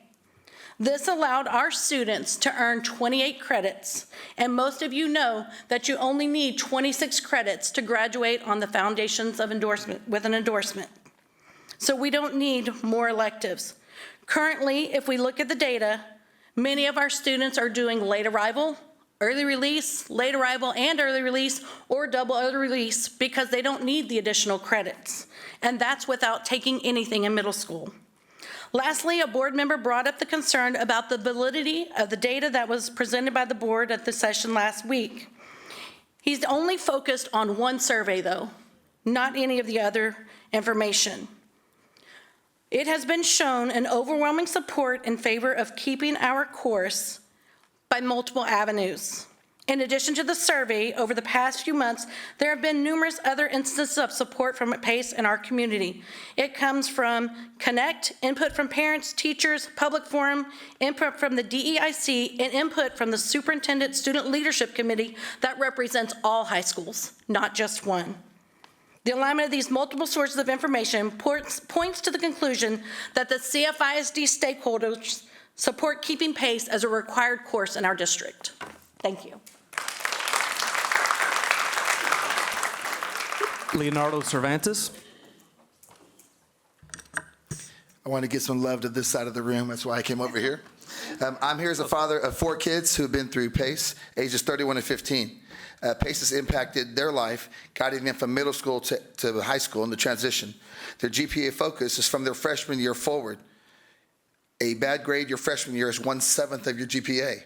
And I told them a bad grade your senior year is 1/54 of your GPA. So work your hardest your first 2 years, and they did not know that. My kids were given strategies to succeed. In 8th grade, my kids wanted to be professional athletes, rappers, TikTok, social media influencers. After PACE, my son is now a doctor who went to Baylor and Texas Tech. My daughter Cinda is an executive chef from Nicholls State Culinary School that I never even heard of until she went to PACE, and it was an option. My last 2 are still at Langwood Creek working through their endorsement pathway that they decided in their PACE class, which they totally changed their freshman year. I love the PACE program so much, after leaving teaching in Houston ISD for 16 years, I became a long-term sub for half pay just to teach PACE. 31 years after graduating from University of Houston, I left my career as a swimsuit model and a teacher, and I went back to get an English certification, which I had to have to PACE, the hardest test I've ever taken in my life. This is my 3rd year as a PACE teacher at Langwood Creek, and my students are so fortunate that they're in a school district that has a class that cares about them, their well-being, their mental health, their academic success, their life after school, college bound, and CTE. Every educator that I meet, and I tell them, what do you teach? Like, I teach PACE. And they go, I wish our district had a class like that. And I said, well, unfortunately, you're not in the greatest district in Texas. And I waited years to be part of CFISD. And I'm so proud that I teach PACE in Cypress-Fairbanks ISD. Today's my birthday, and my birthday wish is please keep PACE.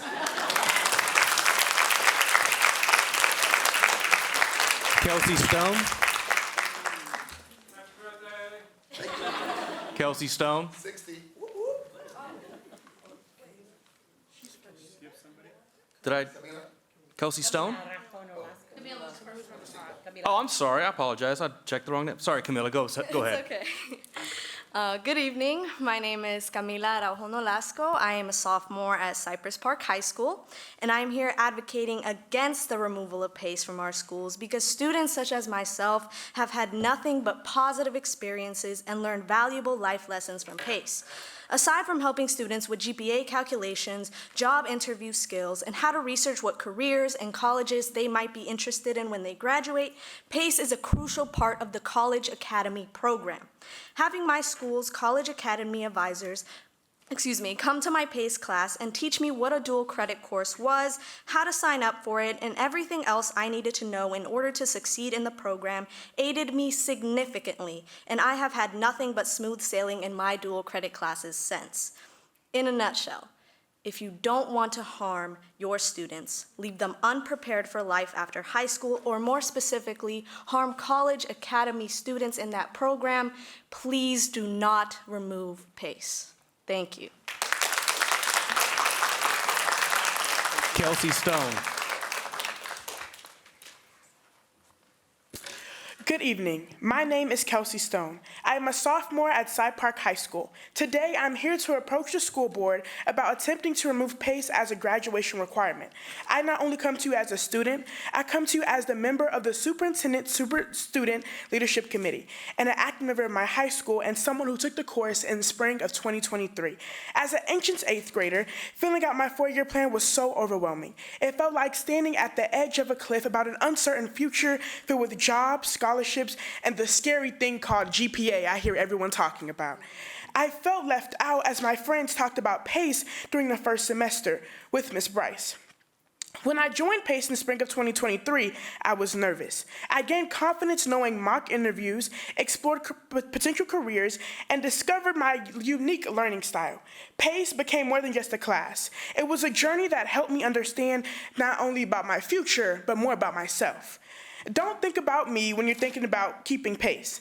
Think about the lost freshmen who are scared to take on this world. What course would they take if they do not have PACE? CFISD's slogan is, we will maximize every student's potential through rigorous and relevant learning experiences, preparing students to be 21st century global leaders. I am certain if you all vote to remove this course, you would see 100% of students lost and scared for their future.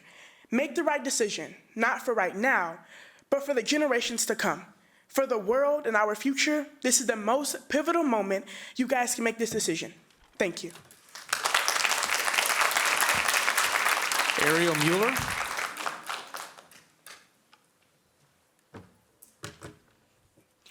Surprised you actually say my name correctly.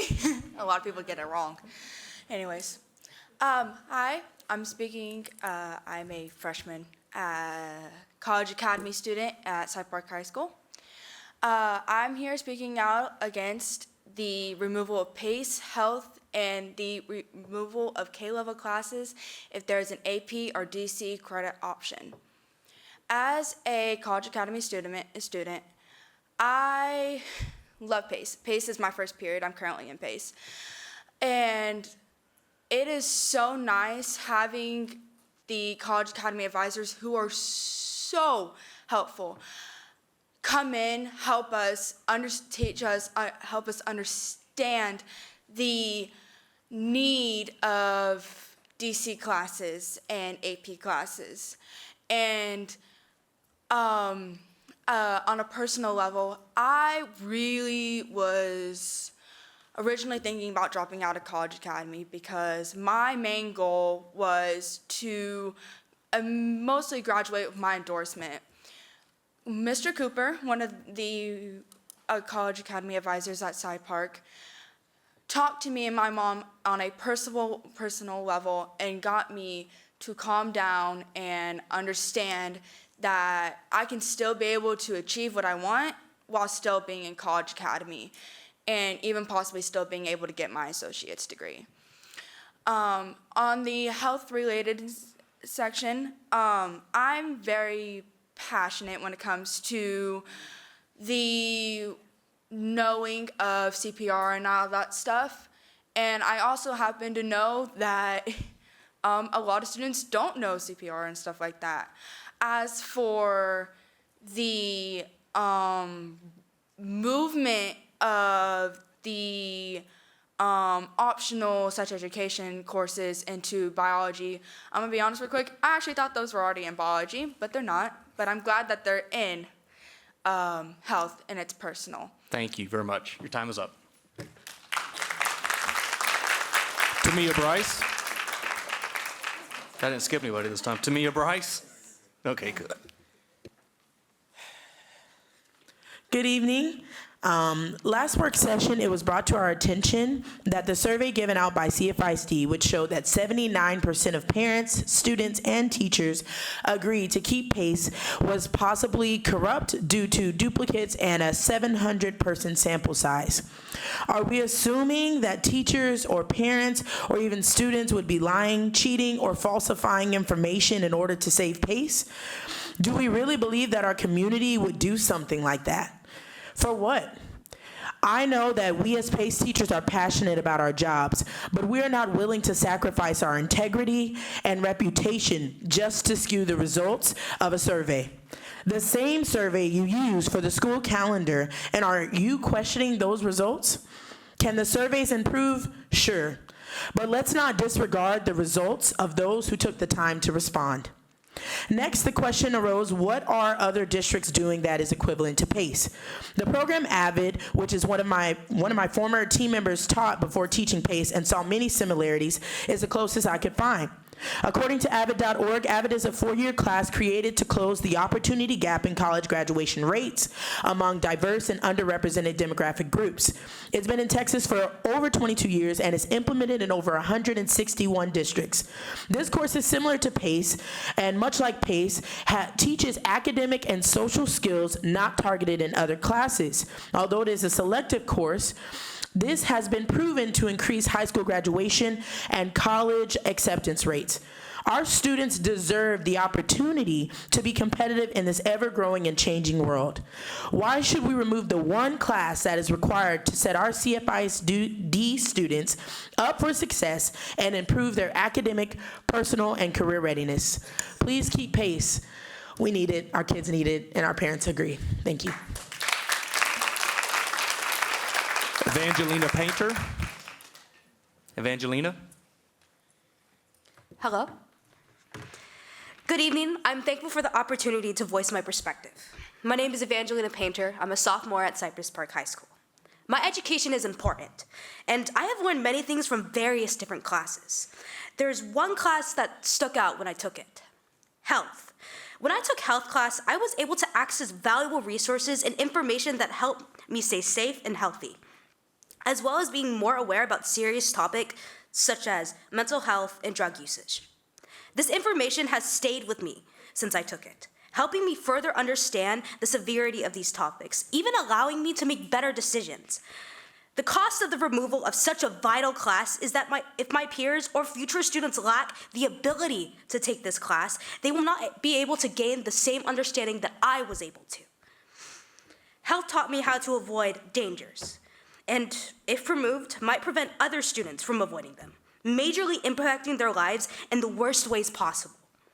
So I urge you, the board, to reconsider discontinuing not only health, but PACE. I'm not only advocating against the removal, but the improvement of both of these classes. Thank you. Jill Center. So many amazing students and teachers have spoken tonight, and I feel privileged to speak alongside them, and hope I'm half as persuasive or eloquent. This discussion has many moving parts: PACE, health, GPA, class rank, changes to K-level, and I wish it could all be thoroughly addressed, but in essence, it boils down to one point. These changes that have been proposed radically alter the experience of students, teachers, staff, and families with little to no benefit to them in the long term. Teachers will be losing positions in areas they are passionate about, forced to add time to teach TEKS reassigned to their subject area without allowing any detrimental effects to the existing curriculum, and have classes with students struggling to work at college level or not challenged at the L level. Students will lose instruction that helps them be healthy, functioning, and goal-oriented. and faced with the choice to go for GPA points and possibly struggle under the academic rigor, or take classes they know they can easily pass to have full GPA points. Counselors are already struggling to fill gaps, and adding the 4-year plan to their workload without expanding staff numbers will overwhelm many. Families will have to make financial commitments to have students in AP classes, and even if they qualify for the stipend rebate, be forced to come up with the money up front. I can say this from personal experience. My youngest is in 3 AP classes this year, and I had to pay for them in full up front. And we are a family with financial difficulties. So that was a process that I don't want for anyone else. So how does that affect our district standing? Will this cause fewer people to sign up for AP classes? These proposed changes warrant further discussion and study instead of a rushed decision today. Thank you. Amanda Donald. Hello. Okay, good evening. With the more recent conversations about PACE, I feel that we all have a much better understanding of what we cover and its importance. So I wanted to take these 2 minutes to talk about what some of my students had to say. I created a simple Google form with questions about PACE. I only had a day to generate responses, but in that day I had 49 responses from varying high school grade levels. When asked if PACE kept them from taking another course or elective, 100% said no. When I asked the students if they thought we should keep it as a requirement for future students, 100% said yes. When asked if they felt they gained anything from the course, the impact was unanimous. It was positive. 2 responses in particular stood out for me. From Jay, a senior. Jay explained his first time in a bank and his experience with a banker who was not very helpful. Jay says that with the things I learned from PACE regarding accounts, credit cards, money management, and expenses, I was able to navigate through the meeting better than the banker assisting me.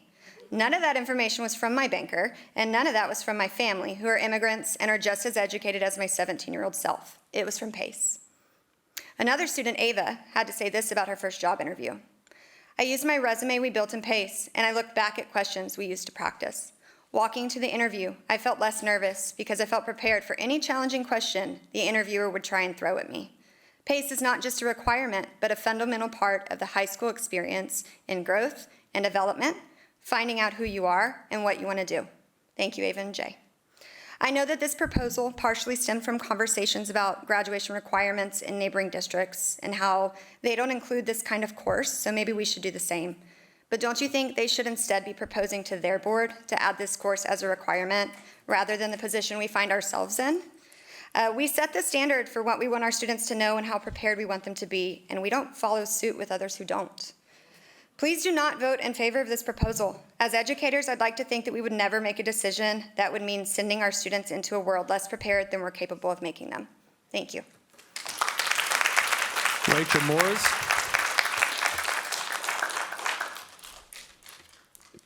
Good evening. Last week, a board member asked why we have PACE, and it is because the district finds that it is important. It was created to foster student growth and success in high school and to help students create a plan for post-secondary success. This class does that and more. It introduces students to the course opportunities that are critical to our CCMR points, shows them how to get involved in the school and in the community, and teaches them to advocate for themselves and their academic success. It is the one course that focuses solely on them. The close relationships we form with these students allow us to support them beyond freshman year. They come back to us to help them with college applications, essay, and to prepare for job interviews. This is because of the individualized attention we are able to give students in this class. They also leave PACE with a valid 4-year plan that has been well thought out and planned with PACE teachers and counselors to ensure that every student has a plan that supports the student leaving high school and prepared to go into the workforce, military, or college. Taking PACE and health also doesn't negatively affect a student's GPA. If you look at the course description booklet, there are very few advanced course opportunities offered for freshman and sophomore year. Students can only take an advanced foreign language or computer science course as K-level or AP or DC course outside of their core subjects during 9th and 10th grade. Other advanced course options do not open up until 11th or 12th grade. As parent Melissa Turnquist mentioned at the last board meeting, she did not know what PACE was when her daughter picked her courses for 9th grade year, but her daughter has since shared with her that it is the single most relevant class she is taking and that has shown her many opportunities for her future. It was also suggested tonight that we teach PACE through advisory, but who will equip all the teachers with the knowledge needed to teach it? We have PACE teachers who are participating in professional development so we can serve as experts on the curriculum. Also, where are you going to find the time during the school day to teach this class in advisory? Thank you for your continued support of what is best for Cypher ISD students. Holly Scholar. Good evening, all. My name is Holly Schooler, and I have the privilege to teaching many of the incoming freshman students each year. I'm here to talk about the impact that the course PACE has on these transitioning students. PACE has a special place in my heart, I told you last time, because I didn't have this class that taught me the ropes, if you will. Students come visit me every year with stories of how something they learned in PACE helped them succeed. One student recently shared she is on her way to multiple auto tech certifications because we took time to visit the auto tech shop, hear about the courses, and I shared with her it was not just a course for boys. Girls can go too. She plans to enroll in and attend a local race car mechanics school post-graduation this year. Another student recently told me about being hired on at his first job, and the preparation for interview lesson helped him nail the interview and get the job. Why do they come back and tell us? Because they know we care about them, their education, and their future. I have the opportunity to learn from your students as much as they learn in class through the teacher and curriculum. They are eager and willing because they have a safe space to make mistakes, correct them, and improve. We discuss a wide range of subjects involving real life and the what if. The relationships that are built between my students and I are treasured. Before any learning takes place, a student must trust a teacher. We talk about dreams and how to reach them using goals and hard work.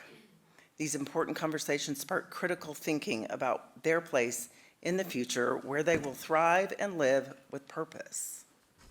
Please allow this class to remain as a local credit in high school graduation, where it has been in some format for more than 40 years. Lastly, when parents come for curriculum night or respond to my welcome email each semester, I continually hear some form of I wish I had a class like this when I was in high school. Thank you. Maria Lopez. Good evening. My name is Maria Lopez, and in my speech, I will be talking about why PACE shouldn't be removed from a freshman schedule. PACE has helped me learn more about myself in ways that I couldn't imagine. The assignments we do in this class help us wonder and explore our interests to find out what we want to do in our academic lives. If it wasn't for PACE, I would have never learned the amazing academic opportunities the district offers us. For example, the College Academy program. Honestly, coming into the school year, I was so confused in what the requirements were to get my associate's degree and what College Academy was. But getting a whole class period that focuses on it and teaches me about my opportunities really answered all my questions. PACE helps me keep track of my grades and reminds me of the academic opportunities I have and why I shouldn't slack off in class. This class has taught me the importance of teamwork. I have made some amazing friends in this class, and we push each other to do better. I will forever be grateful for that. The only reason why I got to do swimming was because of Ariel, who is here tonight, in my PACE class, came with me to ask the coach about it, and now I can do the sport I love with the support of my new friend. PACE also allows us to explore the world around us, such as learning about different careers, looking at classes, which can be what we're interested in doing as our future career, and it also explains to us the importance of going to college. Some students don't even know how to calculate their GPA and keep track of it. In PACE, we had a whole lesson on learning how to do it. I genuinely believe that PACE is a class that all freshmen need, especially with the change from middle school to high school. It helps us learn more about ourselves, our goals, and ultimately what we want as our future career. I hope my speech has inspired you to rethink about taking PACE away. Thank you. Rachel Rakunas. I am actually not from this area, and so I've just heard about PACE for the first time because I have an 8th grader, and we had a high school planning night recently at his school, and they had to explain it to several of us that are not from here, and I was actually like a previous speaker said, I wish I had had a class just like it. I believe in the importance of the health class too. Health education is vital. This class teaches students how to care for themselves both physically and mentally. Unfortunately, not all students get this education at home or the support that they need, and CFISD currently provides a safe place for them to learn this crucial knowledge. And going back to PACE, this class teaches critical skills such as study habits, time management, organization, stress management, and communication. It also provides students with guidance in making informed decisions about their futures, including supporting them when choosing which classes are best for their four-year plan.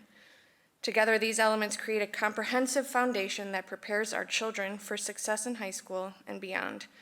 I truly believe these classes are essential for nurturing well-rounded students ready to face the challenges of life. Thank you.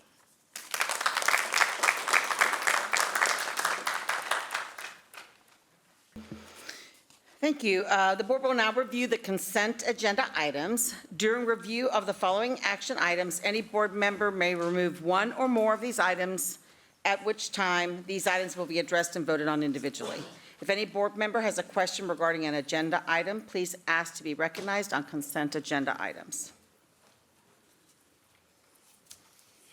5A, the board will consider approving the minutes of the October 7th, 2024 regular board meeting. Item 5B, the board will consider approving on second reading additions, revisions, or deletions to district policy. For FB1, DFE local, termination of employment, resignation, revision. 5C, the board will consider approving the... Oh, what happened? 5C, the board will consider approving the third addendum to the water, sewer, and drainage services contract between Emerald Forest Utility District and Cypress-Fairbanks ISD.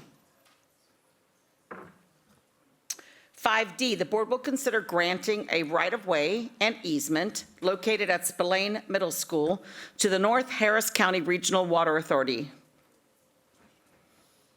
5E, the board will consider granting a right-of-way and easement located at A. Robinson Elementary School to the North Harris County Regional Water Authority. 5F, the board will consider awarding bids and contracts and/or authorizing purchase orders as recommended in the posted agenda item. 5F1, concrete installation and demolition and bollards. 5F2, hazardous waste disposal. May I have a motion? So moved. Second? I'll second. All those in favor of approving this consent agenda, please raise your hand. That's unanimous. That's 6 present. Thank you, Holly.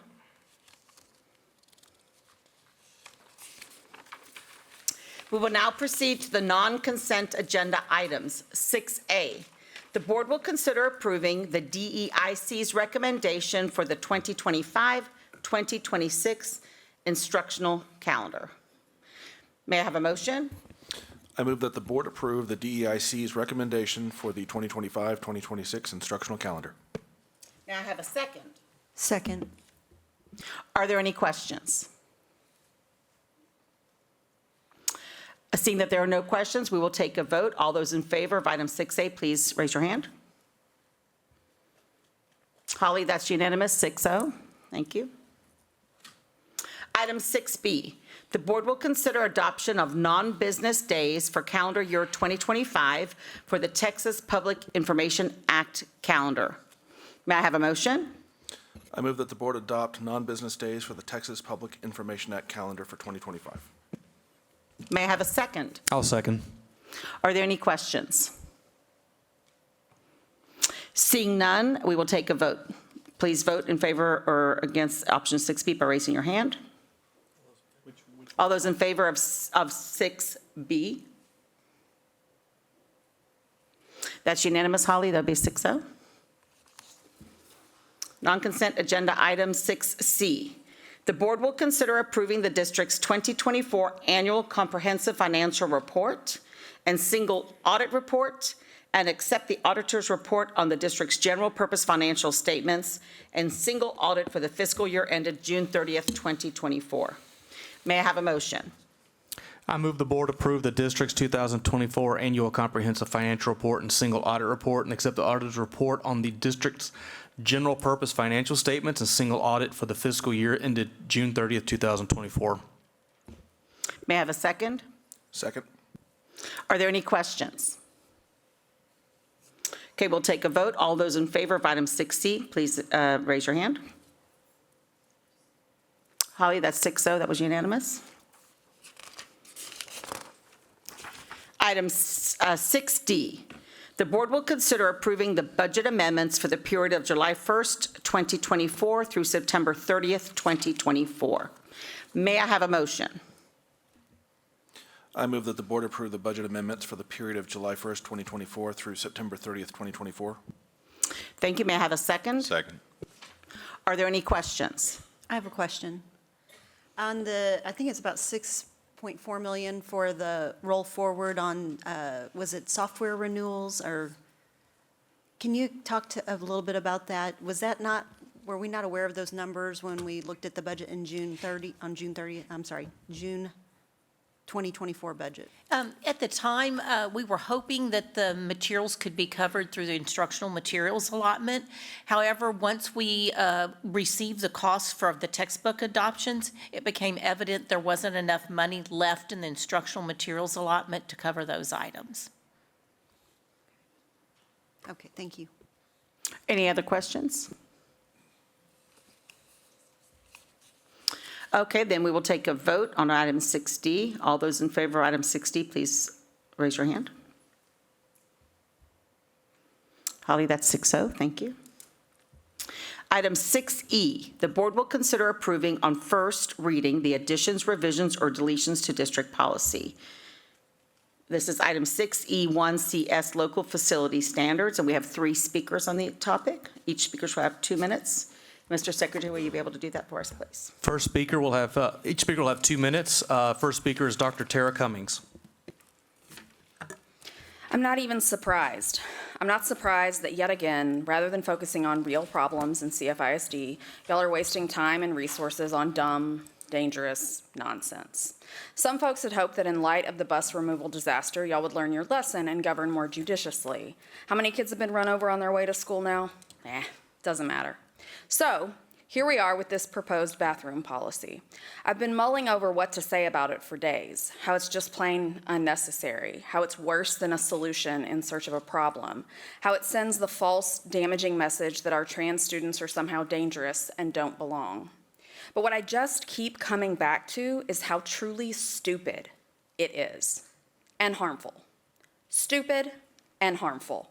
And honestly, for our 6 extremist trustees, that pretty well captures your words, decisions, and deeds from the dais. Stupid and harmful, stupid and harmful, stupid and harmful. Thank you. Next speaker is Jill Center. Thank you.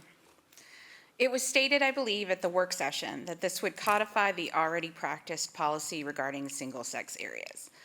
It was my understanding that if an exception was proposed, the current policy is to handle it on a case-by-case basis, which seems much more effective with the population number we're talking about. Would this policy, since it is a facility use policy, also apply to non-campus facilities like the Berry Center? How would this be implemented and enforced? Would this be a staff responsibility? How would these individuals be expected to determine assigned sex at birth? Would there be training provided? How would this be implemented with minors? What would enforcement include? Would this be a disciplinary matter, a criminal one? What would the consequences be for violating this policy? Does this policy discriminate against students in a way that violates their civil rights or access to education? Would the implementation or enforcement violate FERPA? There's so many questions, and there's so few answers. My questions are not intended to be pejorative, but genuine concern for both the individuals and the school district and the liability it may face moving forward. A policy is all well and good, but if there is no defined plan for implementing or enforcing, it's just a collection of words that scream fear and prejudice. In conclusion, I would like to state that the only issues my children have faced in single-sex areas came from people of their same assigned sex and had nothing to do with gender. Thank you. Thank you. Chris Schweigert.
Y'all are going to do what you're going to do.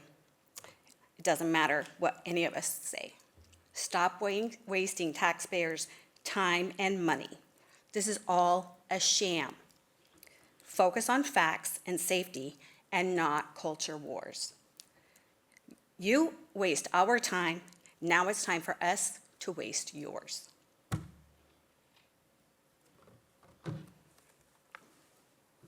Nothing this time, Justin? Your time is up. That's it. Okay, for item 6E1, CS Local Facility Standards, may I have a motion?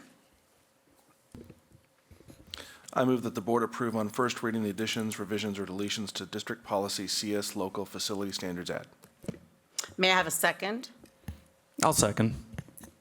Are there any questions? Yes, I have some additional comments in addition to what I said on Thursday. I want to give specific reasons for why I intend to vote against creating policy CS local. This new facilities policy creates the impression that the policy is needed to address an issue when in reality there is not an issue. There have been no concerns or complaints from parents or students expressed to the administration or to the board regarding bathroom usage at our schools. Excuse me? When faced with a concern expressed by a community member, a trustee can either respond with facts and calm the concerns, or can exaggerate the misconceptions and feed the fears that something is happening in our schools that is putting students at risk, when that is in fact simply not true. One approach is responsible and professional, the other is not. One approach builds trust, one fuels distrust within our schools and the community. I absolutely do care about the safety of our students. There are real safety concerns to be addressed, including bullying, vaping, drug use, student behavior, and mental health issues for students and staff. If we really care about the safety of our students, these issues should be addressed first.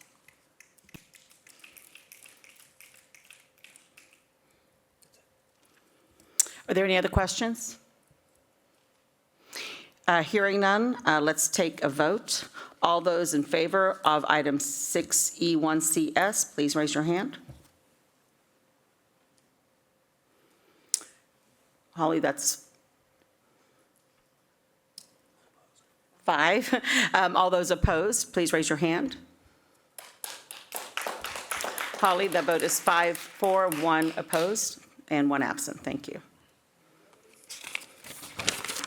Item 6F. The board will consider making a determination that good cause did not exist as required by law for the individuals listed in the agenda item to resign their respective employment contracts. It was discussed during closed session. May I have a motion for item 6F? I move that the Board of Trustees render a finding under Texas Administrative Code, Chapter 249.17D, that good cause did not exist as required by the Texas Education Code, Sections 21.105C, 21.160C, or 21.210C, for the individuals listed to resign their respective employment contracts and notify these employees in accordance with the law that the district is submitting a complaint to the State Board of Educators certification for contract abandonment. May I have a second? Second. Are there any questions? Seeing none, let's take a vote. All those in favor of item 6F, please raise your hand. Holly, that's 6-0. Item 6G, the board will consider a level 4 appeal of a level 3 decision. This was heard in closed session. May I have a motion on item 6G? I move that the board uphold, rescind, or amend the decision made at the level 3 hearing. You have to do one of Oh, okay, pardon me. Tired. I move that the board uphold the decision made at the level 3 hearing. I'll second. Okay, are there any questions? Okay, we will take a vote. All those in favor of upholding the decision in item 6G, please raise your hand. That's 5 votes. All those opposed, please raise your hand. All those abstaining, please raise your hand. The vote is 1, 2, 3, 4, 5 for Holly, and 1 abstention and 1 absent.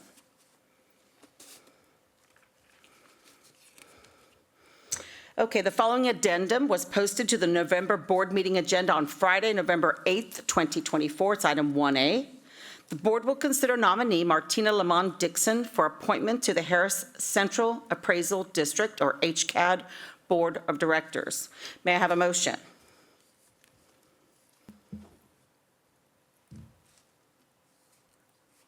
I make a motion that we, say it again with the point. Yeah, that we will nominate Martina Lamont Dixon for appointment to the Harris County Appraisal District with all the votes of Cypher ISD. Okay, I make a motion. So moved. So moved, sorry. Do I hear a second? Second. Are there any questions? Yes, there are a number of people that are listed on there, and I wanted to see if we could split their votes between Mike Sullivan and Martina. This is allocating vote strength to the different candidates that are on HCAD.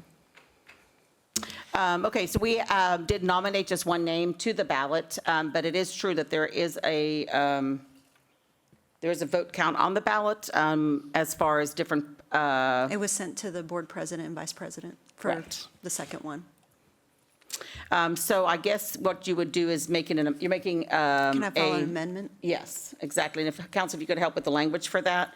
You're suggesting that you would like to make an amendment that we not only have Martina Lamont Dixon as a nominee, but we also have Mike Sullivan, and we split the votes? Yes, and just for the record, Mike Sullivan used to be the tax assessor in Harris County. He's very well qualified, outstanding individual, and so I think splitting the votes between the two of them, giving them weight, would be a benefit to us. Do I have a second for that amended motion? I'll actually second the motion. I can support splitting the votes between Mike Sullivan and Martina Lamont Dixon. Both candidates are qualified to sit on the HCAD board. So, Marnie, now we vote to make for the amended item? Correct. You would vote on the amendment, and then you would have a new motion for you, and then you would vote again. Okay, so we will take a vote on this amended motion to split the votes on our ballot between Sullivan and Lamont Dixon. All those in favor, raise your right hand. That's 3. All those, are there questions? I have a I'm so question. sorry. Yes, okay, sorry, people. I want to understand exactly what we're proposing. Can someone help me understand the benefit that we're talking about by splitting the votes? There's 8 people that are nominated on that board. and you're giving vote strength to each individual. And I know that Mike Sullivan has been a member of the community that would vote in a way that would be judicious, that would help us, and so would Martina. And so I'd like to see us support both of those candidates with their voting strength, splitting the vote. So is the motion that we would effectively be allocating to, we have 6 of us here tonight, so are we allocating like all 7 votes to each of them, or splitting it somehow? It's 295 votes for Cy-Fair ISD.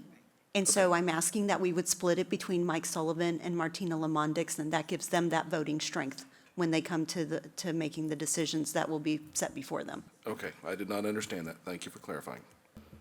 Can you clarify how many positions will be named to the board where we're designating this voting strength? They're all on there. It's you're giving voting strength to the individuals named.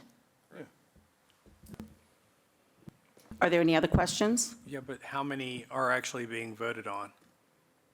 Are we just, is there just going to be one, or I'm unclear?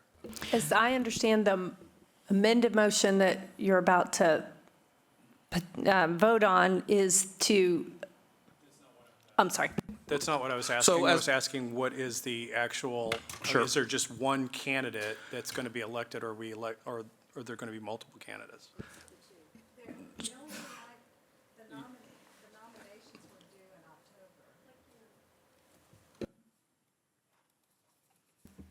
The nominations were due in October, so we can't nominate anyone. This is just voting on our nomination. They have, the nominations came in from all the districts across the area, and then there was a list of people that were then nominated. And at this point, the next part in the process is to assign, we have a large number of votes because of the size of our district. What was that number? 295. We have 295 points, basically, that we can assign to people that were already nominated on that ballot. And so the proposal on the floor is that we amend the motion to consider splitting our votes between 2 names on the ballot that were nominated previously. It would give them both the ability to be directors with the votes weighted to each of them. Holly, I believe they're correct. What you're talking about was our nomination to the board. And then after we get notice, we couldn't have cast our votes last month because you can only cast them after you've gotten notice of the slate. Yeah. So last month was creating the slate. This month is allocating the votes, I think that's the easiest way to think about it. As I understand it, it's very specific in the tax code, and we have to take action. You couldn't have taken action prior to a certain date, and it was in October. It was after our last meeting, and then we have to take action prior to when we would have our December meeting again. My question just remained as to how many seats are we electing for? They're nominated, but the voting strength is given to each of them, so they will be able to vote according to the voting strength that they have. They will be serving with the votes that they have. We're appointing. There are 8. Looking at the ballot, there are 8 names on the ballot. You're casting votes for your choice of directors. That's what I'm asking. Right. Are there 2 places that we're electing? I guess I'm not asking the question correctly. You could allocate them between all 8 if you wanted to. Okay. Yes. You could allocate them between all 8 if you wanted them to. They're asking for. There will be 5 directors appointed to the board through this voting process involving all taxing units eligible to vote. So we have 295 votes that are indicated on this, and we have a list of 1, 2, 3, 4, 5, 6, 7, 8 candidates, of which 2 are Dixon and Sullivan. And the proposal on the floor is to split the 295 votes, which 0.5, I guess. I think it handled that there at the HCAD. So the proposal on the floor is for us that we're about to vote on, is to split the votes between Dixon and Sullivan. So, any other questions? I apologize for the error on that, for the 5 directors that are selected. My apologies. Okay, are there any other questions? I think I have one further question. If we're trying to be very specific, wouldn't we say that we would split between the 2, but apply the extra vote that is not evenly split to one or the other? I would say I just couldn't do the math on the fly fast enough. 295? Yeah, 295 divided by 2 is 147, so 148. Would you like to modify your amendment to say 148 to one of them and 147 to the other? 147.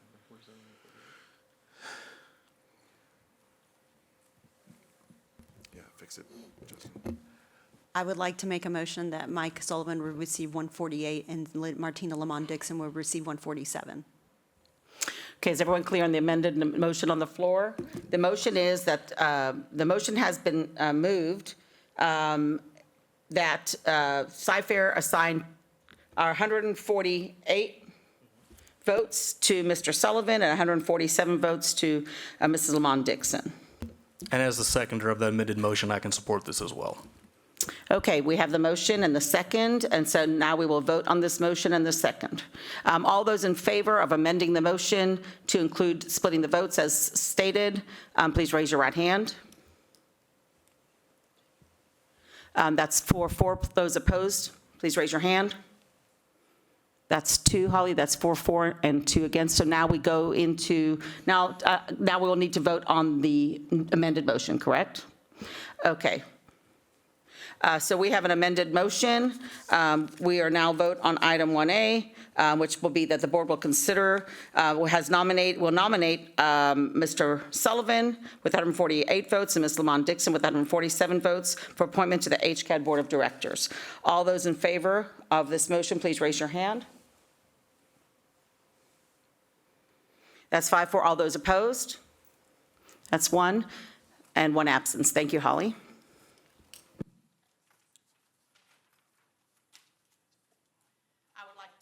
I'd like to thank everyone for being here tonight. I would like to thank those who are watching from home. Thank you very much for your interest in Cy-Fair ISD. We are adjourned.